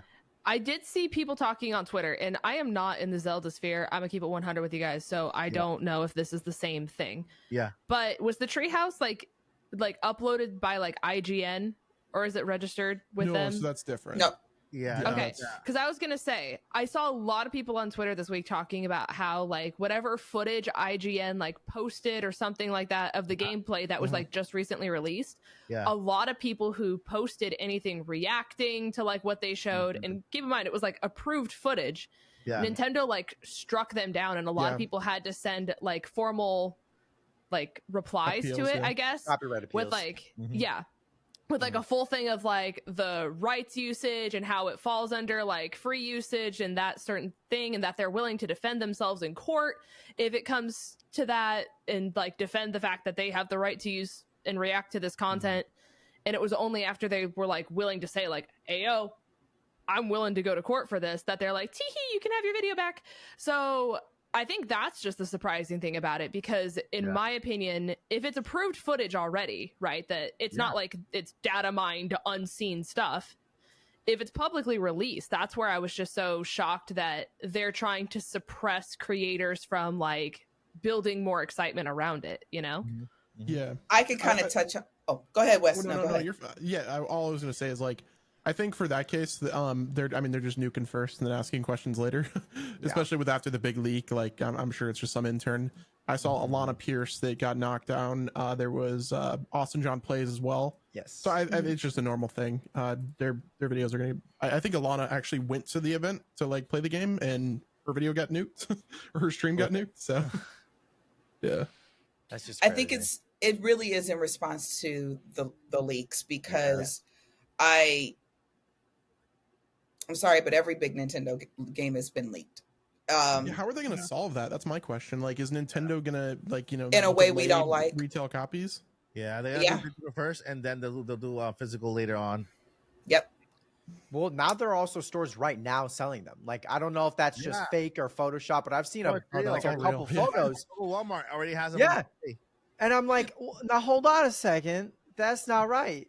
But when it comes to the big chains, the Amazons, the Walmarts, the Targets, if you try to take why they have them out, I don't know. But if you try to take it to the register, it won't ring. So then they're just, so that's the thing there. But then you got your local mom and pop gaming shops that are just like, shoot, we need the money.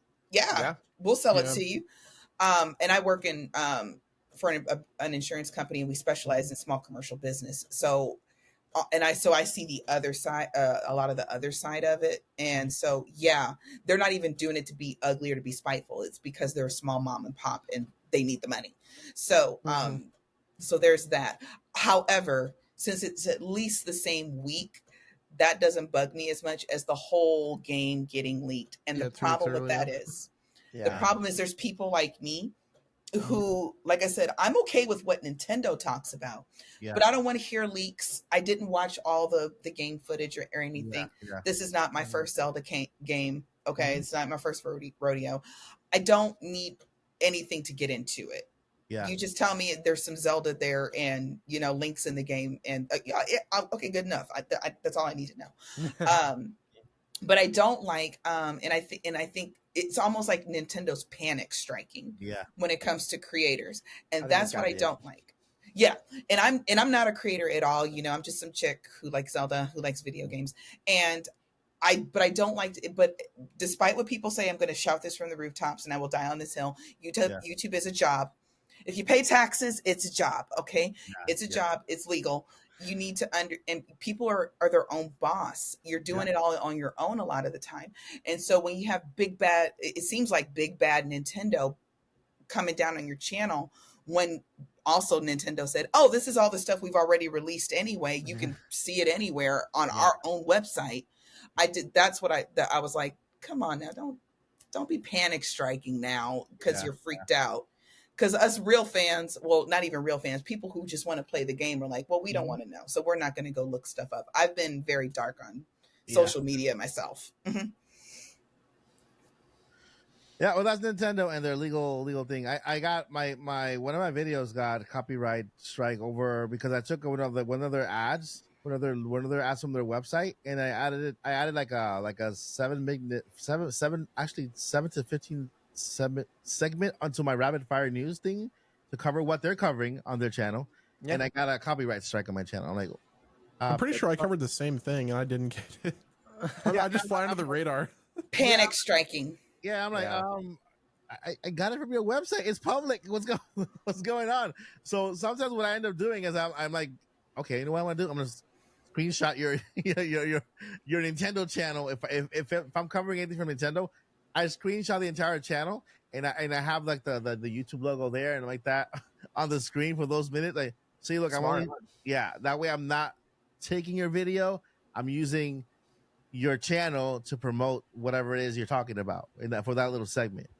But yeah, I mean, I think Nintendo, it's like their legal department, right? They have their and it's not just Nintendo. The issue is across the entire industry. Copyright's a shoot first, ask questions later. It's how it's always been.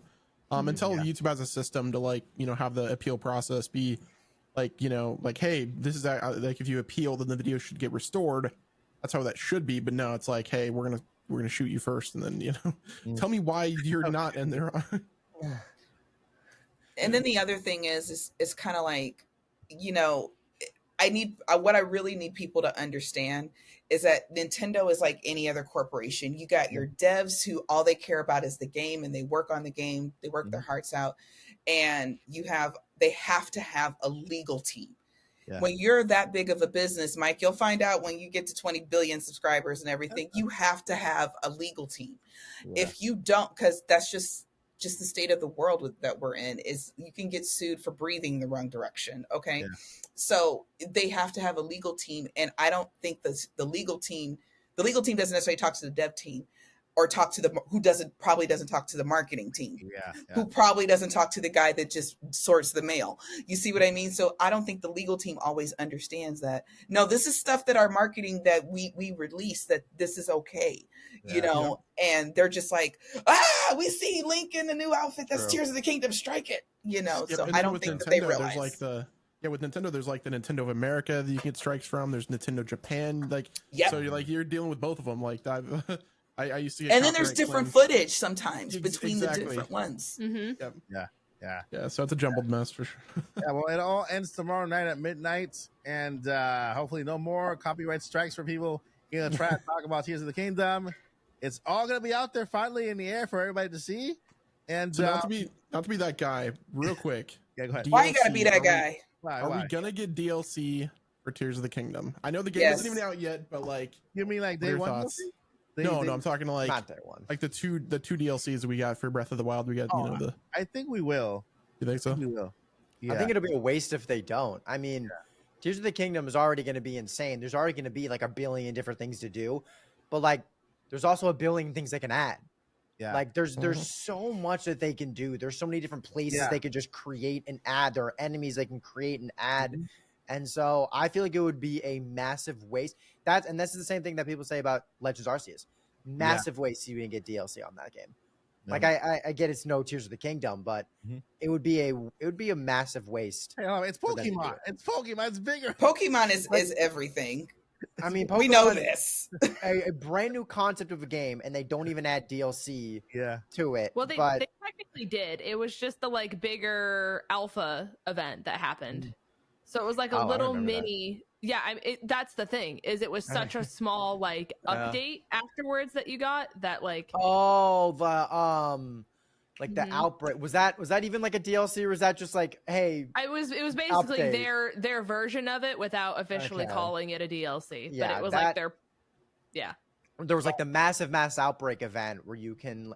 Almost made it easier to shiny hunt and then easier-ish to find some of like the rarer Pokemon in the game. Yeah. But like.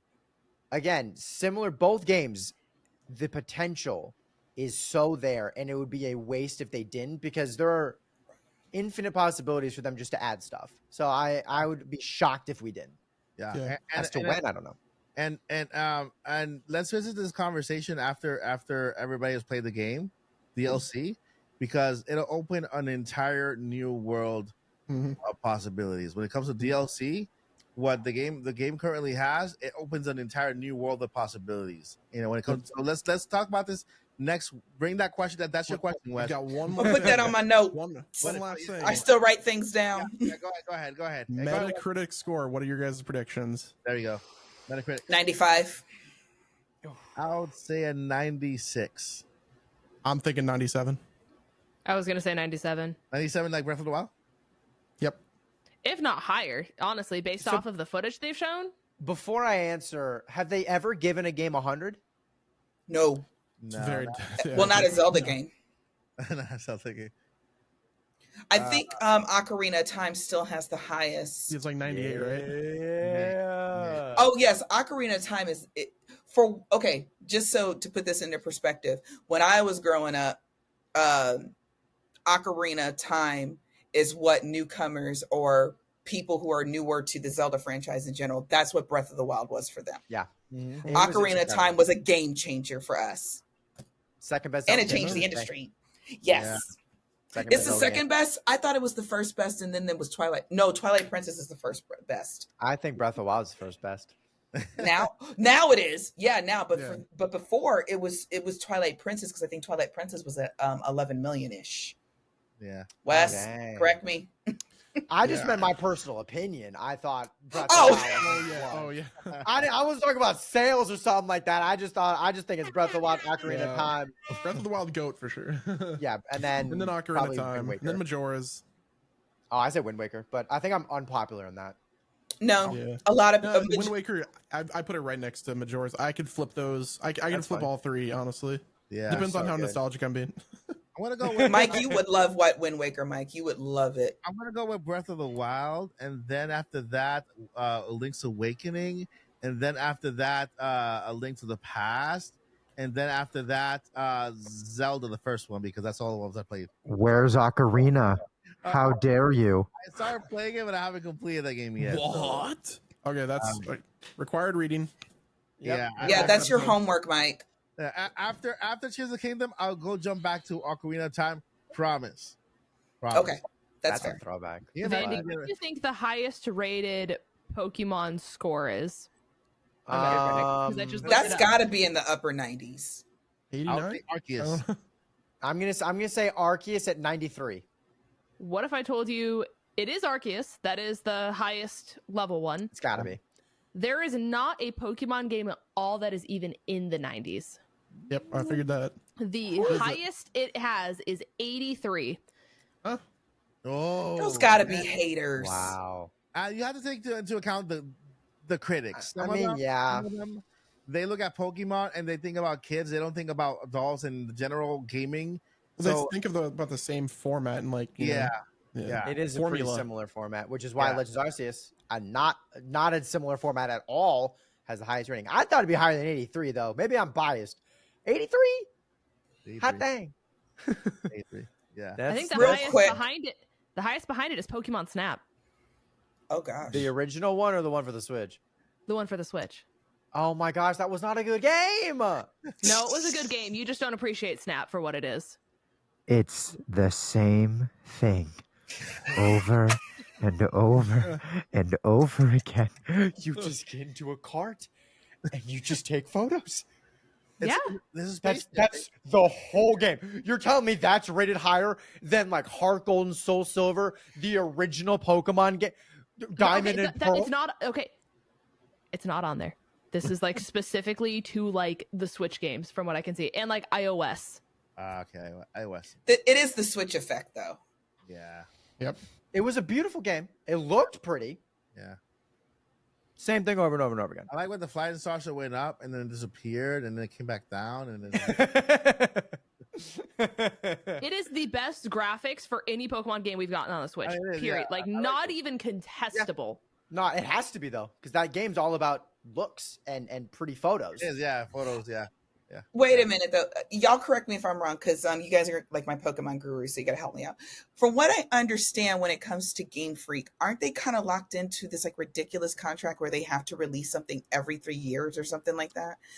I personally, because somebody corrected me, one of my buddies that I talk to online all the time, shout out to DFox, he said, well, it's not that Game Freak is lazy, it's that they don't have time, because everything has to kind of line up with the TV show and all the other merch and all the other things that are going out there. So they don't have time. They said it could have been a perfect game. And in my mind, I'm thinking that's not really fair to the audience. And I don't think that that's fair to the devs, because then they can't show off what they can really do. So I personally, I have stopped making unsolicited queries about Pokemon, and I will defend it. Yeah. I think even though I'm not a fan. They have to outsource a lot of times. So like Brilliant Diamond Shining Pearl was made by Unity. Pokemon Snap was made by an entirely other company, from my understanding. I could be wrong. But they're having to outsource a lot of these like development stuff because, I mean, with the amount of games that they've released, just like back to back to back to back, like we ate very heavily over the last few years. We definitely did eat, but like the thing that Pokemon doesn't have the luxury of doing, which I think Scarlet and Violet is victim to this, they can't just easily delay things. Like Tears of the Kingdom was delayed 3 times because they're like, we need to perfect this game. Yeah. Well, if you want to delay a Pokemon game, Technically once. Okay. Well, I mean, it was still delayed. Yeah. Like a good bit. But with Pokemon, not only do you have to delay the game, then you're going to have to delay the anime. You're going to have to delay the TCG out product. You're going to have to delay the merch. You're going to have to delay any events that they have going on that has to do with that specific game. Because they can't even release like a Pokemon by accident. And so they don't have the luxury of doing that like a Zelda or like a Mario. And so that is a reason that you can say that Scarlet and Violet was definitely not. It was not finished. It just wasn't. We're going to get back to Tears of the Kingdom, y'all, but we really do need to have this conversation. I'm sorry, because there's so many Pokemon fans out there, and I just feel that contract or whatever agreement they have, they need to let it breathe. And because then how do you grow? Because you guys are telling me that a lot of things are very, very similar or the exact same. That would drive me absolutely nuts if I got the exact same Zelda game every time, not a sequel. Tears of the Kingdom is not the same thing as Breath of the Wild. Stop that. Okay, there's a difference. So, that would drive me crazy. So now the devs can't even try out new ideas or new anything because they have this time crunch. That is a horrible thing to do to any kind of person who is creative. That is horrible. You got to let them go sit under trees and do yoga for like 3 hours and let them meditate and pill stuff out of thin air. These are how ideas come. Some of my favorite musical artists of all time, they literally would record in the middle of the night, like get up and just sit up in bed and say, I have to go record, because they get these ideas just come out of nowhere. So I think that is extremely unfair to the devs. It's extremely unfair to you guys as the fans. And that kind of makes me mad. I get the scheduling, because I think the program they have set actually it has the volume of sales that it has, because okay, you have this show is coming out right now. It's fresh in people's minds. They have the cards that go with the show is fresh in people's minds. They have a game that's coming out for the cards. It's all fresh in people's minds, and it creates the sales. But what I think is that they should be structured how they go about it. Maybe give the developers a big head start on the game before, like 2 years at least, or 3 years head start on the game, 4 years maybe head start on the game. Okay, in 2027 we're doing Gen 15 or whatever, So start working now, and then you know what I mean, and then something like that. But or maybe just say everything's taking a break. The shows are taking a break. We're not going to forget about Pokemon in a year or even 2. They can't do that. Yeah, they can. They need to refresh that, because the thing about it is that from what I understand, you guys correct me if I'm wrong, is they're not pulling in as many new fans as y'all's generation.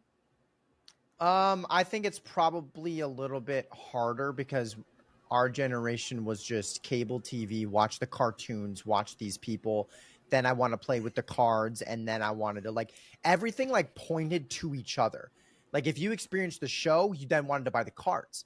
But then if you bought the cards, you're like, oh, I want to see these guys in the game. So then you buy the games. Or if you bought the game, you're like, oh, I want to see my favorite characters, but on the big screen on the TV.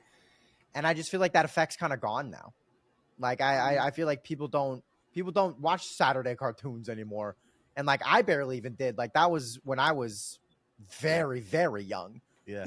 But and that's what I'm saying. They need a break so they can refresh, because you're not going to forget about Pokemon in a year. Nobody is. They have plenty of backlog of things they can revamp, refresh, and everything in the meantime, in between time. How do I know this? Because that's what Zelda does. Okay. Link's Awakening came out in the 90s, guys, on Game Boy and then Game Boy Color. And it's on, the original's on, well, it's now on NSO. But then they did a whole remake, which I loved. I thought it was so cute. So there's things that they can do, is my point, to just give the team a rest and let them refresh. And like I said, go meditate under a tree and do yoga and wake up in the middle of the night and find brand new ideas and bring y'all some of the best Pokemon you've ever seen in your life. I think that's the way to do it. The best thing they can do is, because right now they're making a lot of money, boatload of money, right? There's True. Pokemon, there's so much money. They could just hire more developers. They could just open more divisions and delegate more. That way, we have more people working on a game, comes out in less time because there's so many hands on it, And I think that's a good idea. If they want to keep Monolith, it works. Let them make a game. Yeah, if they want to keep the same schedule, because it works, we can't argue with the sales. Look at Pokemon, Scarlet and Violet. Even with all of the critique that it had, it's still because we don't know the bad until we play it, until we buy it. Mm-hmm. Yeah, they're really good at making games look good, whether they're good or not, and by or not the marketing games. Hi, Game Freak. Yeah. I think Hi, Game Freak. We're the thing Nintendo with- Top Podcast. Go ahead, Liz. I'm sorry. The thing with Pokemon, though, that's so different than basically any other video game franchise I've genuinely seen, unless you guys can think of one that's different, is Pokemon wants to be a part of every single step of your day in your life. Yeah. So even starting out at the kid level, they have Pokemon Smile, which teaches you how to brush your teeth. And the more you brush your teeth and the longer you do it and the better mouth you have, technically, the more Pokemon you get. And then you have Pokemon Go. So when you leave your house, you have Pokemon. And then you have the anime. So you sit down after you've come home and you watch the anime. And then you have, you just have thing after thing. You have Pokemon Sleep. They're trying to have Pokemon be a part of your sleep. So Pokemon at this current moment in time can genuinely be a part of your life from the moment you wake up and you brush your teeth to the moment you sleep. And it just wash, rinse, and repeats because they have their hand in every single faction and asset of your life. And so when you start that so young, I've worked retail for quite a long time, and there's so many kids that I've seen who are just playing Pokemon Go. They don't know what they're doing, but they're I'm catching Pokemon in real life. And that's the coolest thing in their world. Yeah. And then it's then you have the game. And like I said, you just keep going up the chain and you start to understand things more and more. So there's just, like I said, unless you guys can think of something else, there's no other company that's really doing what they are at every single micro level that they are. Yeah, it's they're milking that pokey cow. I'm sorry, but Game Freak needs to hire everybody. Hire you guys and just be okay, keep them distracted with Pokemon Go, keep them distracted with Pokemon Sleep and everything else. So, like I said, the dev team could go sit under a tree, dagnabbit, and get some new ideas so that you guys can get an awesome game. Because I would be really, really up. I know there's frame rate drops in Zelda and all that other stuff, but I would be absolutely livid if it came out in the condition that Pokemon Arceus came out. Wait, it wasn't Arceus. What was the big Scarlet and Violet? Scarlet and Violet. Sorry, Arceus was the good one. Yeah, that was good. Yeah, it was the one where they outsourced the remake that they were scheduled to make of Pokemon Brilliant Diamond and Shining Pearl. They outsourced that to a different company, which is why it looked very chibi, very kid-like, like what Liz was saying. Then they had the opportunity to work on Legends Arceus. Yeah, and they killed it. Yeah. They knocked it out of the park, but then Scarlet and Violet came along, and the game looked amazing, and they promised us the open world, and they delivered an open world, but there were so many frame rate, the game would rain, and you would just lag until it stopped raining, or you would go to two specific areas on the map, and you would lag no matter what. You would lag when you're just in the water. You would lag no matter what, and there were glitches, and people broke the game within the first day, and so the stuff that they gave us was revolutionary in terms of open world. I also liked all the new Pokemon. The story was really good. They're kind of learning what it takes to make a Pokemon game open world. But it came with a whole lot of easily fixable or just don't release the game this early type of gimmicks that just made the game a nightmare to play sometimes. Yeah. Yeah. I mean, they could easily postpone that game just a little bit because we had Pokemon, we had Legends Arceus same year. 2 mainline Pokemon games in 1 year. You know, they could have easily put that game in 2023 this year. Wait, 2022. What year did that game come out? Last year, Last year, right? last fall. So they could have easily made it a 2023 game year and finished it up and just, you know, they still sold a lot of copies. I mean, that's why we didn't get a Legends Arceus DLC, because it's the same team who was working on both games. So they basically finished the game and they took the entire team and was like, all right, we've had half the team working on big game. We need the other half to do it. And so. Yeah, that's crazy. But I mean, that's the world. Hopefully, Pokemon, if you're listening, hire more people, open another department, do something. Just let Monolith make a game. Xenoblade team. Just let them make a game. Oh my gosh. If the look of Xenoblade transferred into oh my. Dude, yeah. Monolith is incredible. I mean, Breath of the Wild wouldn't be as good as it is today, like how it runs, if it wasn't for Monolith, you know. It's true. They know what they're doing. Okay, hold on. Let's do this. That mug is just hold on, wait a minute. And it's empty. It's just about empty now. But here, hold on. Okay, dear Game Freak, we're the Ninopics podcast.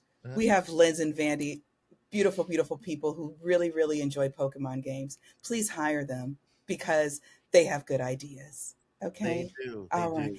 Yes. All right. Thank you. Okay. Let's go back to Zelda. You forgot. You want to go up to the next level. You want to evolve. Then you I see what you did there. I like that. No, we're gonna create a commercial, and we're seriously gonna no, Game Freak. Seriously, we need you guys to slow down just a little bit because I think that Pokemon is a big enough juggernaut where you can literally kind of take a break and let the dev team just spread out. And I think that it would give them a few more years, and I'm telling you, you guys would get the most amazing Pokemon game ever. I really think that. That is awesome. So in the last 15 minutes of this podcast, we are in the last 15. We are in the midst of one of the most anticipated games. We've been talking about it for a long time. Tears of the Kingdom, the day after tomorrow. We've already gone over our Metacritic score. I got something I want to say. What is it called? Metacritic score. Metacritic score. Yeah, like predictions. Prediction. Oh my God. Got you. It's gonna be the first 100. Calling it now. So, any last thoughts? Yes, there you go, Joycey. Poor Wes. I just feel like I just talk over him every time he tries to say anything. Oh no, I'm chilling. We're vibing. Okay, good. But I'm extremely excited. I am an adult. You know, I'm middle age, I guess. I love that. And I love that. Just the excitement. It's just the older you get, it's very easy to get jaded. It's very easy to get very cynical. Very easy, especially when you start realizing that Santa ain't real. Sorry, kids, he's not. And neither is the Tooth Fairy. I'm sorry, Wes. I'm sorry. What? Your parents have been leaving that 20 under your pillow all this time. I'm sorry. 20? What? You mean I could have gotten more? Right? I was getting gypped. Let me call. I'm gonna call my parents and thank them after this. Then, they weren't getting 20s, Mama. I didn't know that. No, but seriously, though, it's things like this that just really have brought out the best in your excitement. It's fun. It's so much fun. I've enjoyed this hype cycle. I know it's been a very long time. We found out in 2019 that the game was even coming, that they were even working on it. And I have enjoyed this hype cycle. The YouTube Zelda community is just a blast to just be around. The theories, the predictions, the what ifs, the discussion has been so much fun for me. And one of the biggest things that I loved about Breath of the Wild is that's why I wore my old school shirt today, because it really is a reimagining of the very, very first Zelda. Everything they wanted to do that Miyamoto initially envisioned, what he wanted to do in Zelda 1, that's really what Breath of the Wild is. It's very, I got to find the interview. I wish I should have found it before we started. But But that's what he wanted for Zelda 1, is all these things that you can do, all these ways you can move and figure out puzzles and everything, and you can go just about anywhere in Zelda 1. There's a few restrictions, but they're understandable and they make sense, and it doesn't stop your gameplay, it doesn't slow down or anything of that nature. And that's what we loved about Breath of the Wild. With Tears of the Kingdom, finally we're kind of getting really the sequel we've always wanted. I know there's direct sequels. Majora's Mask is a direct sequel of Ocarina of Time, but it's in Termina. It's not in Hyrule. Zelda pops in for like 2 seconds and it's a memory. And then, Majora's Mask is like, it's a whole other beast than Ocarina of Time. It's just that they're using the time mechanic and they use the same assets, but it does look like a completely different world. It is a completely different world. There's only 4 huge dungeons. This is not a spoiler. This is a 20-year-old game. Come on, y'all. So this is our first real sequel. And for people that have been playing the Zelda games for years, Twilight Princess is in my top 5. It's not my favorite. A Link to the Past is my favorite. Still my favorite. We'll see if Tears of the Kingdom can knock it out, because nothing's been able to knock it out yet. We haven't seen Ganon since real Ganon, human Ganon, Ganondorf, to be specific. We haven't seen him since Twilight Princess. So that's why everybody's so excited to see Ganon again. It's like, ooh, you want to just kill everything now. Yay. Okay, cool kind of thing. So there's a lot of things that are kind of, and I think that the dev team knows that they had to beef up the story. They had to beef up the gameplay mechanics, what you can do. The theories are amazing, that we're probably looping back around to Skyward Sword, which doesn't get the love it deserves because it was initially motion controlled. But it's honestly the best story in the entire franchise, in my opinion, for Zelda and Link, and where they got the Master Sword, how it came to be. And we're kind of going back to that a little bit. And that's where the excitement really, really lies for me. Is kind of like there's all these possibilities. The sword is broken now. So for those who have played Skyward Sword, there's a spirit in the sword. So and you also know tell me if I'm getting spoilery, Wes. Oh, no, you're good. No, okay. Your vibe is no. But if you play Skyward Sword, it is available on Switch. Skyward Sword HD runs at 60 FPS. So if you've played the support as well. Yes. Pro controller support. Even though I think the motion controls on Switch are better than they were on the Wii, much smoother. There's a spirit inside the sword. So now that the sword is broken, is the spirit out? And she does speak in Breath of the Wild. A lot of people didn't catch that. The fans know, we know what that sounds like, but not everybody knew that. So is she free? And little fun part, Skyward Sword, the original baddie, who I'm not going to name because y'all need to go play Skyward Sword. If you don't already know, the original baddie before there was Ganon, his spirit and his body was decaying in the sword. So has he come back? And that's why there's big debate if it's really Ganon, or if it's the original baddie. Is it the original hydrated daddy, if you will? There's so many questions, and that's what makes this fun. I'm a heavy reader. I love to read. I read everywhere. I'm annoying with it. I read at the dinner table. I'm annoying. And so this is it's like opening up a fresh new book of a sequel that I've been waiting on. So I'm thoroughly excited. I wish I could go to a midnight place, but a lot of GameStops in my area that are close to me, they're not even having a midnight release. So, and I said, I'm not going out there by myself, and nobody's going with me. And my mother said, I am not getting up at midnight to go get a video game with you. I already moved Mother's Day to Monday. She said, that's all I'm doing. That's my spiel. I hope I sold you on it if you're not sold on it yet. All right, Wes, Nemo, last thoughts. I mean, yeah, I can continue off on the Tears of the Kingdom thought. It's not a DLC. No. It's a sequel. It's a $70 game. No comments after that. Yeah. The hype is real. I agree. I concur. Bandy. I really hope all other Switch games don't start being $70. That's what I'll leave it as. That is true. That's They what I'm will. gonna leave it as. I Take really my hope money, you play. Nintendo. I'll pay it. Let's go. We've been paying $60 for games for years. You know, Bowser gave us I'll pay 100. some type of excuse like, oh, it's because of the scope of the game. No. No. Just make him 30 again, please. It's I $1 think for that- every section of open world that you get. Okay. Wait, I'll don't pay we have a 300. bigger dev team this time around though? Even bigger than Breath of the Wild. I think it's like 300 people. Yeah, it's pretty massive. Yeah, folks got to get paid, y'all. Yeah. Mhm. Yeah. Folks got to get paid. Not Nintendo needs to get paid. Well, Nintendo's made of a bunch of little people who need to get paychecks.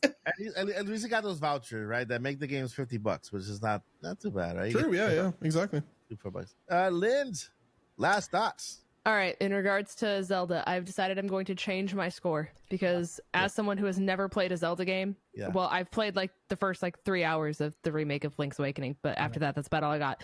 I have decided that I'm going to change my score to a 99 because I have been looking at the Metacritic site, which I have never done in my life. Yeah. And there's only one game at 99, but the one game that is directly below it is Tony Hawk Pro Skater 2. And I would love for Crying in the Castle, as I like to call it, to dethrone Tony Hawk Pro Skater 2.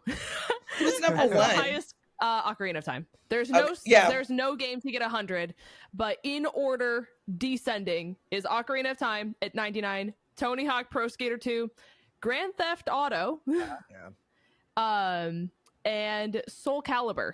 Gotta love Soul Calibur. That's at 99 and then 98. Wow. I thought Elden Ring got 99. I think it had a 97. I thought. I knew it was high. Red Dead. Elden Ring got There's a lot of Oh, they got 97. they got a 96. Oh wow. I thought it was higher than that because I haven't seen really. That's still dang high. I haven't seen one serious complaint. I mean, a serious one, a serious Yeah, I complaint just about recently Elden Ring. beat it. It was very difficult. Very difficult. Almost broke a controller. I still have to beat Millennia, but I guess I haven't truly beat the game until I beat her. But yeah, I'll wait to the DLC for that. So I'm so excited. I can't. Y'all don't understand, and I really am going to be done. When I say I'm excited, I did all my adulting up to now. The whole house is clean. We did food prep yesterday and today. I told my boss, because I ended up getting a new boss because my other boss left, and I said May 12th through the following Wednesday, whatever next Wednesday is, I am not here. Don't call me. Don't text me. Don't ask me. Don't email me. Don't ask me for nothing. You show up at my house, I'm not answering the door. Don't ask me for nothing, okay? Because I did all my adulting, okay? I paid all the bills, okay? I'm going to sit on my hot pink couch in front of my big screen in the dark, and I'm going to turn up the sound. Because I have loud, crazy neighbors anyway. Maybe I could drown out them. They host the WWE, I think, every day. So, yeah, they're that loud. But I love my apartment, so I don't want to move. So that's all I'm going to be doing for the first week. I'm not going to be on social media. You guys can call me for the podcast, and I'll probably just be like, huh? I'm very excited to see your reaction. Right, to it. exactly. Because I feel like you're either going to be so stoked out of your mind, or you're going to be like, I just. But Link is there, so we're at least at an S tier already. Link is. But you have to remember, A Link to the Past is still my favorite game out of the entire franchise. Yeah. And this is what I always say about Zelda games. There's not a bad one in the bunch. So if nothing else, let's say everything that I'm hype over, it doesn't happen and it's not what I think it's going to be and everything. I'm going to enjoy myself. I'm going to love it. But the question is, can it at least get into my top 5? Because spoiler alert, Breath of the Wild is not in my top 5, even though I thoroughly enjoyed it, had a great time, 100%, and even got all the Koroks. It's bigger than you think it is. That's all I'll say. Yeah. So it's way bigger. Whatever your expectations are, take it up another level. I promise. Okay. I'm gonna trust Wes on that one because he plays everything. Anyway, let's go ahead and start with Mr. Wes Nemo. Where can we find you? Yeah, so youtube.com/Wes Nemo. On Twitter as well. Started up on Twitch as well. So yeah, I'm anywhere. If you see gaming news on YouTube, you probably might be for me. Yeah. You still have that giveaway going on for Twitter? Yeah. It's kind of like roll-in giveaway. Okay. Yep. All I right. bought like Andy. 7 PS5 so far this last few months. So. Oh, that's awesome. Yeah. That's crazy. 7 Dang. PS5s. Dang. Yep. Wow. I'm Dang. gonna say alert at the mail. Post office. Yeah, exactly. All right, Mandy, where can we find you? What's going on this week? YouTube.com/Vandy323. I'll hopefully be streaming not Breath of the Wild, Tears of the Kingdom as soon as I can. Awesome. Definitely pumped about that. I'm also on Twitter, Vandy323. I deleted my Instagram, so don't follow me on that. And also on TikTok, Vandy323. I just post fun Pokemon challenges, and I'm currently taking fun like childhood games like Guess Who, and I'm throwing them into Pokemon and then having a battle. It's very fun. Nice. That is awesome. Lynn's. Lynn's. So you can find me on YouTube. You literally just search Linz, Lindz. That I don't know how I got lucky enough to do that, but I did, so I'm rolling with it. But on basically every other social media platform in existence, it is Linz and then Vids, VIDZZ. But we do weekly live streams. We spread the positive vibes. We've got TikTok/shorts. I'm pretty active on Twitter, so that's probably the best place to keep up with everything. My Discord is also linked there. I know Vandy also has one as well, so we vibe, we hang out, Awesome. we meme a lot. So if that sounds up your alley. Subscribe. And Joycey J, where can we find you? I am nowhere. I am just I'm not a creator or anything like that. I'm just an old chick who loves games. Now you're in the Topic podcast. You are one of our creators, one of our podcasters. But I don't have my own. But I am on Twitter. I'm not. I got on Twitter so early that now I'm kind of burnt out on it. But I am DJ Joycey on Twitter. If you do want to follow me for some reason, or if you want to just like ask me a Zelda question or something, I'm totally there. Yeah. Hey, Joycey has a lot to offer when it comes to. She's like a doctor when it comes to Zelda and on the podcast. So ask your questions.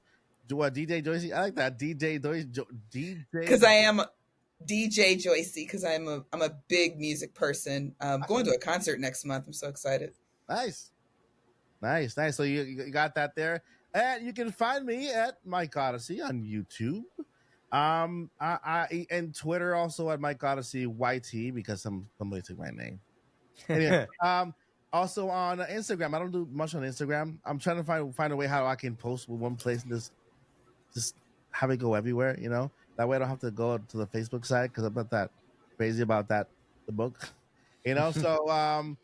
Mike Odyssey on YouTube, and also here, guess what? On the Nintopic podcast channel, you can find all of us here weekly, and we're gonna be here having fun, bringing a little bit of joy into your house and your homes. If you're watching us having a meal, if you're watching us right before bedtime, guess what? Hey, we're coming to stay, and if you guys are welcome us into your homes, into your cars, on the way to work, wherever you are, enjoy the Nintopic podcast with our crew here. And then we hope we can put a smile to your face every day. And before we let you go, we have two important things we have to let you know. Number one, never give up. And number two, journey on. Peace, guys. Bye. Peace. Goodbye. Later. Goodbye. Get easy. Bye. We're still saying bye. We're still saying bye. Goodbye. Bye. Bye. Later.